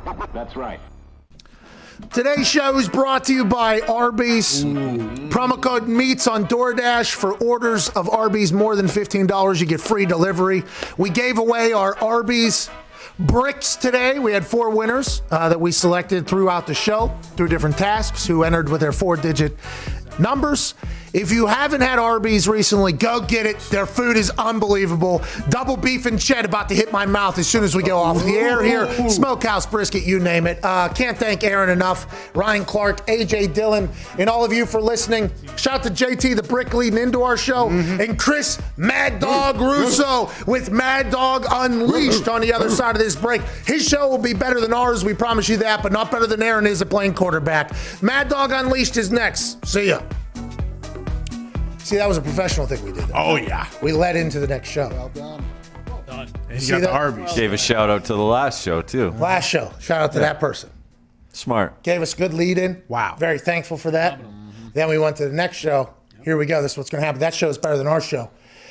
Aaron Rodgers is fucking awesome, dude. Unbelievable. We were at 46,000 people at one point watching on YouTube. I want to let you know, thank you so much. Wow.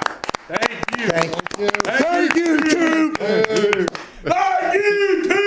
YouTube. Let's do a little self-eval, okay? Okay. Our MVP celebration wasn't great. No, it okay? wasn't. I feel like the popper went over here. I had all my poppers went. The table fucked it up, though. No, you guys, no. Yeah, you guys slowed the momentum. Too. No. Yeah. Yeah, see? Look at that. I just did There's nothing that I can do about a faulty. That's what I'm saying. There's nothing we can do. Foxy didn't pop a damn thing back there. Oh, there's one. There's a good one. Yeah. How about our guest, Aaron? You guys showing a little bit of appreciation. The guy just won the MVP. We stood up. The guy just won the MVP. We're standing up for him. You guys are despicable. See, the problem with you guys standing is you're not in the camera shot, so I couldn't cut to it. It's always about you, huh, Foxy? Well, It's about the show. Well, That's a good point. I didn't think about that, Fox. All right, let's wipe out these phone calls, shall we? There's 6 callers on the line. Go. Let's go ahead and go through them. Bring the heat caller. Yeah, YouTube, by the way, we did get to 5,000 likes, so we'll give away Yeah. some of Foxy's money will be given away because he tried to set me up and miss a shot instead. Splash. He'll not just give away $100, he told me, by the way, if we got to 5,000 likes. Right. He's going to give 10 YouTube comments $100 for a $1,000 giveaway. Evan Fox. Nice. Evan Fox. Yeah. What he? No, you said no. 15. He said 15 for a $1,500. That's what happens when Michigan State stinks at basketball. Well, Michigan State stinks at basketball. He thinks everybody stinks at basketball. He tries to get me this morning. Can you run that? Can you run the tape again? By the way, because congrats to 15 YouTube commenters because we got to 6,000 likes now. Oh, so that's 20 YouTube comments. Fox is giving away $2,000. $2,000 winners. Good for you. Because of this video right here. Look, I just want to let you know, I just came into the office. Oh, yeah. Boxing for rounds and rounds. my ass at this point. All right, but I figured it'd be a good time to challenge you that clever? into a $100 money shot for the people. I literally just got done shitting, and I told you I can't even wipe my ass with how tight my shoulders are from all my boxing matches. You're an undefeated boxer. You can make a little jump shot. Damn, I did get knocked to the canvas this morning, but I got back up. Good job. It was nice to hear. All right, let's go. You got it in you? By the way, people think this is all gimmick. No. This is 100% real every single time. Those are nice. By the way, could not wipe my ass, still can't because of Oculus boxing. Because of my goddamn shoulders. You're mid-season right now. Oh, I'm on a run right now, and I am not in shape. No. I'm the champion. Just wait. What do you think is going to happen, Foxy? Fucking splash, dude. No rim. Okay, so Foxy will now, because of that, because we got the 6,000 likes, 6,500. I'll tell you what, this thing gets 7,000. Okay. If this thing gets 7,000, it's a 6,528. Do I have 6,600? Do I have 6,600 likes on the YouTube right now? 6,536. We jumped 8 right there. That thing gets to 7,000. Foxy said he'll give away $100 winners for $3,000 to YouTube comment section. We're at 6,546. We haven't got to 6,600 yet. That thing gets to 7,000. Foxy will give away $3,000. No, do not cut the stream. We're going to continue to build this thing. 65.75. Now, do we get 6,600? When do we get to 6,700? Let's go ahead and get this thing up to 66.79. Oh my God, we're climbing. We are at 69.81 all of a sudden. Are we going to get to 7,000 likes? 7,400 likes. Foxy will be giving away $3,000 to the YouTube comment section. Fox. Good for you, Foxy. Foxy. Good for you, YouTube comment. Good for me. Good for YouTube. Not It's up over 8,000. For you. It's up over 8,000. That means Foxy will give away $3,500. 35 winners of $100. Wow. Way to go, Foxy, up there at $8,500. That's a good I lost my wallet. Turns out I lost my wallet. Doesn't matter because Venmo and PayPal do work and they do pay. Still got your phone. Foxy. Still got your phone. Way to go, Foxy. Proud of you, bud. Nice job, Fox. It's not Foxy. It's because you're a fucking hero. Yeah. No. Jeez. Well, that's how it started. Yeah, that's how it started. He tried to take advantage of me. We are at 9,000 likes. Okay. All right, Fox. This thing Doesn't matter. Yeah, time to step up to the plate, buddy. 10,000 has to be something. I mean, if this gets to 10,000, Foxy, you got to at least give away $1,500 winners, dude. Dust off. I'm not made of money here. Bill said he killed the stream. I don't think they're actual people on No, 9,300 right now. These aren't AI like my Oculus. Like okay? he's claiming like fraud. Oh, well, I'll tell you what, there have been some fraudulent votes in a lot of things that have happened in the world, a lot of people say, but not on this like thing. It's at 94.76. If it gets to 9,500, is Fox going to give away $5,000? 95.69. Come on, oh, my boys. God. Come it on. is yodeling. Up there, It is boys. at 9,600. All of a sudden, are we climbing to 10,000 likes so Foxy can give away $5,000? 96.98. It seems very reminiscent. 97.45. Oh my God, is this thing about to get to 10,000? 9,800. It is climbing. No, show is still live. Do not let Foxy talk about it. 98.56. We got to pump it up. Don't you know, pump it up. You got to pump it up. Don't you know, pump it up. Make Foxy broke as fuck. 10,000. All right, Fox is giving away $1,500 winners to YouTube commenters. Congratulations to Fox. Nice job, Fox. Good guy, Fox. Congrats You're a to you. good guy. Good for Not you, me. Fox. You're a good guy, You're a Fox. good guy, Fox. That's what you get, though. What? Remember after I had a steel cage match? Oh, yeah, I recall. And we didn't know if my T1 or T2 was fractured or not. Couldn't even put socks on. So literally could not put socks on. Had to wear sandals because I had a broken toe and I couldn't bend over to get anything on my feet because of how bad it was. Scary. Foxy comes over with a basketball. He goes, "Hey man, $100 shot. Just want to know if you want to shoot it or not." I'm like, I have a little neck. I had a neck brace on. I couldn't move. All right, I looked like I literally couldn't. I needed to sit on a donut. We didn't have a donut because my hips. He's like, "Oh, $100, man. You make it. I'll pay $100. You miss, you pay me $100." And he tried to do that again today. Can't do it, Foxy. This guy. I'm just trying to get you at the right time. All right, I'm trying to keep you on your toes. And it just so happened that you had a neck brace on that one time, and this time you're getting done boxing people. All right, let's go to these phone calls. Let's knock it out. This show stinks, by the way. Let's go to Jeff in Winnipeg. What's going on, Jeff in Winnipeg? Right there in the middle of the country. Let's Shout go. out to the boys. Hey, I just want to say you guys should not sleep on Chris Streveler. He's going to be electric. We're not, on Sunday. dude. Bro, we are not. We are the Stravowski fucking fan club over here. We think he's going to lead the Arizona Cardinals to the playoffs this weekend. Absolutely. And if he gets into a snow game, he's going to be even crazier. He was like the only reason why Winnipeg got to the Grey Cup. Good all news. That snow. L.A., Arizona, Trust me. there's a good chance of snow coming. Huge. You know what I mean? Well, not that game. But if he gets up north to, say, Wisconsin, I'm saying, you never know. He's saying NFC champion. That would be a hell of a game. Tough. Yeah. Fuck struggle. Unfortunately. Let's go to Dylan in Georgia. What's going on, Dylan? Hey, guys. What's going on? I was just wondering what you think about Georgia versus Cincinnati on Friday. Bloodbath. Dylan, you know how I feel about it. That's why you called in. You know how I feel about it. Don't you? Mm-hmm. I'm a Georgia fan, so. Yeah, I know you are. Obviously. You're calling from Georgia. And you're asking about Cincy, Georgia, and you know how I feel about it. Do you feel good about the mailman and Georgia Bulldogs taking on the Bearcats? Do you feel good about it, Dylan, down there? Is there a little bit of worry in Athens or in the entire state of Georgia, or what? Personally, I think Cincinnati's going to win that one. Oh, even the Dogs? Dylan, I don't need you on my side. I thought we were going to give a little bit of a joust here. I thought you were going to say, because I feel the same way. I think Cincinnati's going to surprise the Bulldogs. Dog walk them. It's going to be a dog walk, isn't it? Georgia hasn't been good all year. I think Cincinnati's going to beat them. Since he's catching 6.5. Thank you, Dylan. Appreciate that call. He's worried about the runoffs. Yeah. When does that happen? The fuck was that? That was nuts. I don't know. It's still. I think it's still happening. I think. So there's 2 elections. Oh. Really? They better not do a fucking runoff with this MVP. Nuh-uh. Okay? Just hand it to Aaron and do the right thing. Let's go to David down there in West Bygod, Virginia. What's going on, David? Hey, what's going on, Pat? When does that happen? Hey, what part of West Virginia you in, man? Inwood. I'm in the Panhandle. Hey, appreciate you calling in. What do you want to talk about, brother? Well, I have one question for you, and then first I need to give a shout out to Diggs and Zeke. Yeah. Hey. Zeke, has anybody Get well soon, boys. Hey, hold on, Dave. That's a great call. I've not. Has anybody heard from Zito? He's.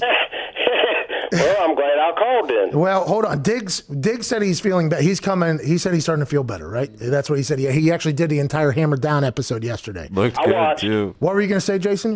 Yeah, Zito texted me a number earlier, asked him how he was doing. He said he was good. Okay, so Zito says he's good. I think he's in an iron lung. What's that? I think he's in an iron lung. What? I don't know what that is. It's like a big metal capsule. That doesn't sound very good. It means he's not doing good. He's in an iron lung, Zito? It's like the size of a school bus. All right. Sorry, David, why'd you have to even bring it up? You knew that Nick was going to be toxic with this entire thing. Well, of course. Yeah. What do you want to talk about, brother? We appreciate you being a fan. Well, I placed a friendly bet with a friend of mine, Notre Dame, Alabama. Only $20, but I went with Alabama. Did I go wrong? No, well, David, you know you did not go wrong. I didn't think so, but I had to call. And by the way, you guys just made my day even answering the call. Oh, David, what do you do for a living, bub? Drive a trash truck. Hey, we appreciate you out there hucking barrels. What is that, dumping the dumpsters? We appreciate the hell out of that, brother. Do you guys have the new one that is just robot use? Because I think that kind of takes away from the fun of being. No, those things suck. Yeah, I agree. Management. I agree because the whole. By the way, when you were a kid, the thought of hanging off the back of that thing and then scooping and dumping and throwing, I mean, that was a big deal. Yeah. And then they took it away with the machine. Not my trash truck. No, it is mine, actually. I hate it. I got rules. I can't put this with this and this with this. Horseshit. It's like, yo, what happened to a little bit of fucking dignity? Yeah, well, hey, if you know somebody, they'll hook you up. Well, David, I do know that the trash industry has been one that has hooked people up, especially the Italians, for a long, long time. Big time. Oh, yeah. Uncle Jerry. Oh, yeah. David, we appreciate glad you. to say I'm not a part of that. Let's go to Ben in Tucson. What's going on, Ben? Pat, what's going on, boys? Thanks for the vine, bud. Hey. First of all, I just want to say thanks for the show every day. It makes my fucking long drive around northern Arizona good all day. We appreciate you.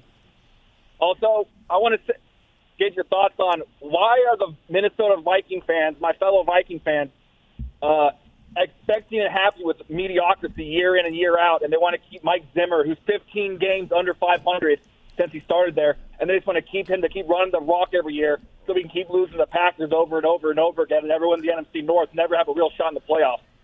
Ben, I appreciate your rant there. Felt like that was pretty personal. Yeah. Gumpy's over here gnawing, saying this guy, bingo. What do you have any cares about the Vikings? He's got his finger on the pulse. That guy. Mike Zimmer, defensive mastermind. Guy can't fucking stop a cold. All right, dude. Zimmer did bury his defense. You saw what he said after the Saints game. He said, this is the worst defense I've ever had. And But just last year, though, they won a playoff game. Every other year. Every other year for them. They go to the playoffs and they miss them. And they go, then they miss them. They're so inconsistent. Well, they got Justin Jefferson, right, which is good news. Yeah, but the Stephon Diggs thing didn't work out under it. And Stephon is obviously blossoming over in Buffalo like we've never seen before. He's leading the league in a couple things that no Buffalo Bills wide receiver has ever led the league. He's changed Josh Allen's deep ball percentage, I think like 200%, maybe 300% or something like that. So maybe there is a little bit of a culture situation over there in Minnesota. Everybody we talked to over there, though, we like. Justin, Dalvin, Kyle, Thielen. I mean, Kirk even. We like everybody over there. I don't know why. I don't think I've judged it. Ngakoue, too. That whole situation was so weird. When he got there, he played well, and then they let him go. Let's go to Blake in Kansas City. What's going on, Blake? Hey, what's going on, boys? Hey, just hanging out. How are you, man? Hey, I had some, there's this app called Goldbelly where you can order food from all around the country. And my lady, because she had emergency surgery, she wasn't able to get to the grocery store and do everything she wanted. So she utilized the Goldbelly app. We had barbecue from Kansas City. We had pizza from New York. Yeah, dude, this Goldbelly app was awesome. Kansas City barbecue. Best barbecue in the world. It was very good. Yeah, it was delicious. It was unbelievable. Andy Reid can assure you of that. Well, I mean, that was a little rude there, Blake, what you said. That was messed up. I mean, he hasn't lost any pounds since coming into town. Jesus. All right. What do you want to talk about, Blake? I know you guys already announced that Aaron Rodgers was the MVP, which I agree. But I want to tell you that all of Kansas City still thinks Mahomes is a guy, even after his game this week against the shitty Falcons. I just don't get it. Is Mahomes? Is he too much? Blake was trying to wrap up that question there. He was trying to figure out how to end that thing. Wasn't sure. And I appreciate that. And I like that their fans think that, by the way. Yeah. Remember, their fans went through some very bad football before Patrick Mahomes and Andy Reid showed up. Yeah. I mean, Alex Smith had success there, but before that, I was playing against a Brady Quinn-led team. And that team, Brady Quinn was, by the way, dropped in a terrible spot. He wasn't the starter at the beginning of the season. He came in towards the end. And their fans showed up at Arrowhead. It was freezing. The field was actually freezing. And their fans showed up waiting to boo their quarterback for throwing a pick. And it had just been a year after year after year thing. And now they got the team. The guy. I'd be pumped, too, if I was a Chiefs. If Chiefs fans were saying Aaron Rodgers deserves MVP over Patrick Mahomes, I think other Chiefs fans would look at that Chiefs fan and say, you're not an actual Chiefs fan. So but the rest of the world knows Aaron won. So that's just kind of. I mean, it's undoubtable. We already announced it. Yeah, the announcement happened. It's over. What are you going to do? Why hasn't my bet gone through? It's over. Why hasn't your bet gone through? Why hasn't my bet gone through? Pay us our money now. Pay that man his money. Oh, by the way, there's poker on the Oculus as well. Are you kidding me? Yeah, I wonder if we can put real money. I don't know if there's real money in there. If it's fake money, I'm not going to do it because it's like you're on a fucking airplane playing against people, and I just go all in every single hand. I just bully the entire plane, which, because why wouldn't you? It's not real money. If I got actual money on this Oculus playing poker against a bunch of people, I can't wait. I feel like we could do, poker night with the boys, everyone at their own home on the couch. Oh, my God. That'd be unbelievable. It would be awesome. I miss playing cards. A lot. But every once in a while, you'll drop into a room and Chris Ivey will be sitting there. You don't even, hey, how you doing? I've come out of a drunken stupor in Vegas sitting at the same table. I think Ivey was in Jersey. I forget, Daniel Negreanu, I think. Oh, yeah. I came out of it, and Negreanu was at the table. Oh, shades. He's like the younger, cooler looking dude. Yeah. Right? He doesn't have shades. No, he's a younger, cooler looking dude. I was thinking of the other guy. Who's that? The other guy. The guy with the shades. Cool shades. Chris Moneymaker. Yeah, Chris Moneymaker. Yes. He was the guy that started the entire World Series of Poker trend, which, by the way, I grew up with in high school. It was actually how I got to college. I played a lot of poker. I played in college, a lot of card games, NFL, a lot of card games. I get very lucky with cards. That is just how it goes. It's annoying. Okay, people don't like it, but it's just how it goes. And I think it's going to hit all the time. So it's it's kind of a double down. But I came out of it one time, and I was sitting at a table with a couple like sharks, and I was like, I should get the fuck out of here. These people are so much smarter than I am. And that they just prey on some of those drunks at some of those casinos. And that's the problem with probably the virtual reality thing. That's Negreanu. Guys, he's Canadian, by the way, I think. Yeah, right? Really? Yeah, he's Canadian. Yeah. I used to be a massive poker fan, like Texas Dolly got his book, the whole thing. Yeah. Rest in peace, by the way. Let's go to Steven in Kentucky. What's going on, Steven? Last call of the day. Show is ending immediately after this. Steven, no pressure at all. Biggest show we've ever had. Yep. How's it going to end? A guy in Kentucky is going to cap off the biggest show we have ever had. Here we go, Steven in Kentucky. All right, let me tell you this, Pat.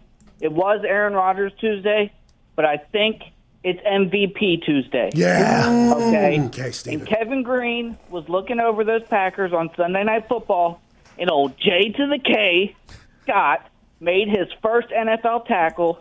And I'm pretty sure I saw him on the sideline talking to Mike Pettin saying, hey, if old Deuce Deuce comes in that hole, I'll Boston Connor him and put him in the sideline. Hey, Steven! There it is. Attaboy, Steven. That's a great way to cap this off. It's a shame J.K. Scott's tackle is not on the stat sheet. Yeah. It does not count. Truly. But I do like the fact that he got in there and he threw him down. Okay? He was willing to sacrifice. By the way, Mason Crosby, I don't know if you saw, he just laid his entire body out, which is what we referred to whenever you just got to take your shot. Even if you get jumped over, at least you're going to. J.K. Scott ran down, got in there on the block kick. How you doing? Keep it moving. It didn't officially count. But in our hearts, it did for J.K. Pumped for J.K. Scott. J.K. was pumped too, by the way. Oh, yeah. There was a full on. He's back. I was fucking so excited for him. I was so pumped. No, he's done it, though. If it happens again, everybody's going to wonder. he's got the mindset. What are you fucking dancing with anybody? Now get in there and go ahead and hit somebody. Be careful when you're running by J.K. now. He will bring the lumber. Now is not the time to try to dance with J.K. Scott. I just want to let you know. You thought, because you've seen some footage on the internet of J.K. do-si-doing and never taking. That is not this J.K. Scott. No. This J.K. Scott on a blocked field goal, on a play that got called back inevitably that had no stats. He was standing right in front of the bull, and he was ready to get run over if he had to. He took a shot. That's this J.K. Scott. That's playoff J.K. Scott. Hell yeah! If I'm J.K. Scott, though, I am talking to every returner and telling him, please juke me. Don't run me over. Yeah. Come on. Which I did to every returner, by the way. Give me a chance. Hey, listen, just juke the shit out of me. Don't run me over, okay? I don't need that on film. Just juke me. Antonio Brown did, by the way. And Julian Edelman did, by the way. Nice of them. Very nice of them just to juke the shit out of me. Yeah. So Antonio could have kicked you in the face. I think Amendola got me one too early. Really? Bang, yeah. One of those. Danny. A little stick. Hey, Tyreek Hill never got you. Oh, boy. Thank God. Imagine me diving just. It'd be an Oculus hug. Yeah, it would. A full on. Amendola's got an Oculus, by the way. Oh, yeah? He works with it? Yeah, Is he catching passes or no? I don't know, because he had that robotic jugs. That's right. Yeah, remember that? Mm-hmm. And I've been getting a lot of DMs from a lot of former teammates of mine, friends of mine, whenever they hear about my Oculus ventures. And they're like, either need one of those or I have one, I love it a lot. You know. And then my immediate question after is everybody knocking out every fighter in the thrill of the fight, or am I the greatest Oculus boxer of all time? Never get a response. Yeah, because I don't think a lot of people are knocking people out. Well, Billy Tubes just got to throw the fight. He's going to fight some guys tonight. I'll be excited to see if he knocks them out or not. So that's how we'll gauge it. If Tubes is knocking people out too, then maybe we got to bump the difficulty. Yeah. Well, his first couple fights, I think it's like a warm-up. First couple fights. Oh, okay, so it's an intro to boxing to begin. Yes. So we got to let him get a couple W's, and then once he's near your level, then once he gets to like the third, fourth, fifth, sixth, I need to know if everybody's just knocking everybody out. Yeah. Because I am painting canvases with humans. They're bloody. Oh my God, this right hand is devastating in Oculus. Canvas is red at the end, and it doesn't start that way.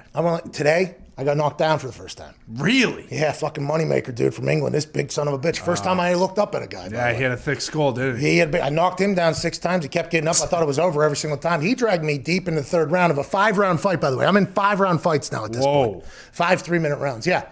And believe me, I look at that whenever we go in there because they have a little breakdown of 5 3-minute rounds here for this fight and everything like that. I go, okay, going to end this one in the first. I ain't got time to get the other 4 rounds. I'm a little bit too winded. Yeah. So this guy, moneymaker, he's bigger than me. I come out, I want to end this thing fucking quick. I just knocked out a guy in the first 10 seconds this last. Vega, by the way, Billy, when you get to him, if you don't knock him out, then I'll be judging you as opposed to the game. He's got no jaw. You just hit that guy once. He's fragile. He's Snuff. dead. So I went back-to-back after Vega to moneymaker. And I'm throwing. I don't like getting punched in the face for real. I think that's why I like Oculus boxing. Yeah. Getting punched in the face, it has happened to me. Believe it or not, the type of human I am, I have been punched in the face before. It's not great. It's not great. Not the funnest But the Oculus boxing, whenever you get hit by a guy, your screen starts going like black and white, and it goes a little bit slower. Today turned fully black. Whoa. Yeah, I went down, and I could hear the guy counting 3, 4, and I couldn't move. I was like, yeah, I'm up, come on. And then at 6, 7, 8, the guy gets back, he checks my gloves. Okay. And by the way, coming right out of that, fucking overhand right to the guy. Bang. Yeah, I ain't got time for this, pal. I knocked him out, by the way. Yeah, of course. You also gave him CTE. You knocked him down 6 times. I mean, that guy's brain was rattling against his skull. Yeah, and I can't believe the ref let that go. Like, why didn't his corner throw in the towel? It is interesting. The Oculus should be looking into the referees in this because you don't want to get anybody hurt. Yeah. And I haven't left it up to the judges yet. I'm assuming they're fucking crooked. You do not want to go to the scorecards in the Oculus boxing. You never know what they're going to do. Is everybody knocking everybody out? I just need to know. There's no way. Someone would have already reached out. I am. Right here. Bang it up. Right here. Gut, boom. He stays covered. Gut, boom. As soon as the hand moves, bang! See ya. Sleep. Uh-huh. Vega this morning, I saw his jaw leave his fake fucking head. Jeez. And then it came back and then he went down. It was awesome. That's what happens. This moneymaker guy had cuts underneath both of his eyes, over his thing. He had welts all over his body. He was just getting back up like fucking Rocky, just fucking walking. One more round. Somebody put like this a guy to piece of sleep, dude. I went to Southpaw in the middle of the third round because I was so tired. You switched it up. That jab. So that's good to have that in the repertoire either way. You want to be able to confuse the fighter, you know? Well, the Oculus fighter. Of course. A lot of people are like, go fight Jake Paul and Logan Paul. It's like, I don't want to get punched in the actual face. However, if they do want to put on the Oculus. Let me build up my cardio a little bit. Okay, fair enough. I feel like I'm a good Oculus boxer. Yeah. You're fighting in arenas. Arenas, dude. And every time they announce me as a winner, by the way, I fucking full on. Woo! Yeah, you got it. You got the belt around your waist, don't you? And I pointed over at Moneymaker this morning. I told him to go fucking kill himself. Fucking 6 times, dude. What a champion looks like, buddy. And I'll even talk shit to the ref a little bit. You know what I mean? Don't touch me. I can raise my own arm. Yeah. It's every morning, man. Dripping in sweat. And after all of that, that's why I challenged you to a $100 money shot. And it turned into $5,000 of you giving it away. It's awesome. What a hero, dude. And he popped the thing. Congrats. Good Celebration. for you, Foxy. Good for you, Foxy. All right. 46,000, by the way, is a big stadium. Huge. That's bigger than the MLS stadiums. Yeah, double them. Triple them. Nah, arena's triple, probably. Oh, okay. The MLS stadiums, I think that's about it, right? MLS is brewing up some rumors right now. I'll tell you that much. What are they selling? Messi and Suarez, they're saying to Beckham's club in Miami, 2022. Oh, imagine Beckham just being like, "You've proved enough. Come on, come to fucking Miami." Did you see what Zlatan did over here? It's awesome. Messi, you'll just be fucking megging people. You'll be living in Miami. We'll get you $100 million. Come on and do it. And then Cristiano's gonna be like, "What's that? I'm gonna come ruin Messi's name again. Yeah. I'll come play in DC." It'll be glorious too. The MLS, dude. I loved watching it. It was fun. It was when electric. It was on. Yeah. It was electric. You never know what the fuck is going to happen. Bro, the goalie kicking the ground. The fuck-ups were just as good as the unbelievable moments. Oh, man. If not better. You know, I tried to play in the MLS. Oh, yeah, during the lockout, yeah? Yeah. Columbus Crew allowed me to come work out with them a couple days. Little training camp. First day I was fucking scoring. I mean, I was moving. Second day a little bit slower. Third day couldn't get out of bed. Fourth day I got a call from somebody that potentially knew Bill Poling because he wasn't allowed to talk to me. And I was told, if you hurt yourself playing soccer, we assume that the Colts are going to be very pissed off about that. And I was like, you know what? Now that you mentioned, I can't even fucking move right now. So it's a good assumption. I think I'm about done here. Like, yeah, I mean, obviously nobody from the Colts told me to tell you that, but that is just something to think about. And I was like, yeah. Well, I'm actually trying to roll out of this hotel bed into a goddamn ice tub so I can walk because I haven't run this much in, 10 years or whatever. That is a lot of cardio. Not as much as Oculus balls. Nah. It's a whole different ball game. All right, that's the show. Everybody, you got better things to do with your life. I do think it should be mentioned that you donated $200K to the Barstool Fund for small businesses. Pretty fucking amazing. Honestly, we got to make sure that is mentioned here. Yeah, well, I was watching it from afar or whatever, Yeah. And I've always had great respect for Dave. And I was a stoolie whenever I was in the league. Obviously got a chance to work there. Should have moved to New York if it really wanted to work because there was a lot of things that got lost in translation, I think, behind the scenes and even in front of them. But I learned so much. I was so lucky to be a part of it. And it was cool to be able to work with somebody, that's a trail. Like Dave Big Cat, KFC, PFT, everybody over there, like what they have done with the internet and making the internet a business and like basically being the blueprint for a lot of people out there. I mean, there's obviously other businesses that take place on the internet, but what Dave spearheaded long ago, I was always a fan of. I was always a big fan of. Yeah. So getting to work there and learn and do all that thing was very cool for me. And then once we started our own thing, and obviously we're affiliated with FanDuel now, they're with Penn, I was watching it, and I was watching it all kind of unfold. And I just thought it was one of the coolest things I've ever seen. And I know there's some people who don't think Dave's comedy or humor style is their thing or whatever. But I think once you realize that all Dave has been trying to do is create a collection of personalities for basically any type of fan to escape a little bit. Like, I think that's what Barstool's main mission is. Like, we're just trying to entertain people, and there's different styles of comedy in there. I mean, there is literally different styles of comedy. And I don't think you have to find everybody funny, but somebody at Barstool you're going to find absolutely hilarious, because Dave is a great talent evaluator. I mean, he was the only person that gave me a job. So I know that there's some people, and the reason why I know that is because whenever we were doing business with Barstool, I heard from a lot of those people that potentially didn't like Dave or the jokes that he made. They didn't think it was whatever. And you do whatever the fuck you got to do, whoever makes you mad, you do whatever that whole thing is. But whenever I saw the videos of him talking to these small businesses, and then I start seeing what's going on in Indianapolis, and then you start hearing about these companies that have been in business, or these small businesses that have been family run for 30, 35 years or unable to open doors, and the only person it seems like who was really looking out for them is fucking Dave. Yeah. It was like I had to help. It was like I just had to do it. I didn't expect or want him to tell everybody that I did or whatever, you know?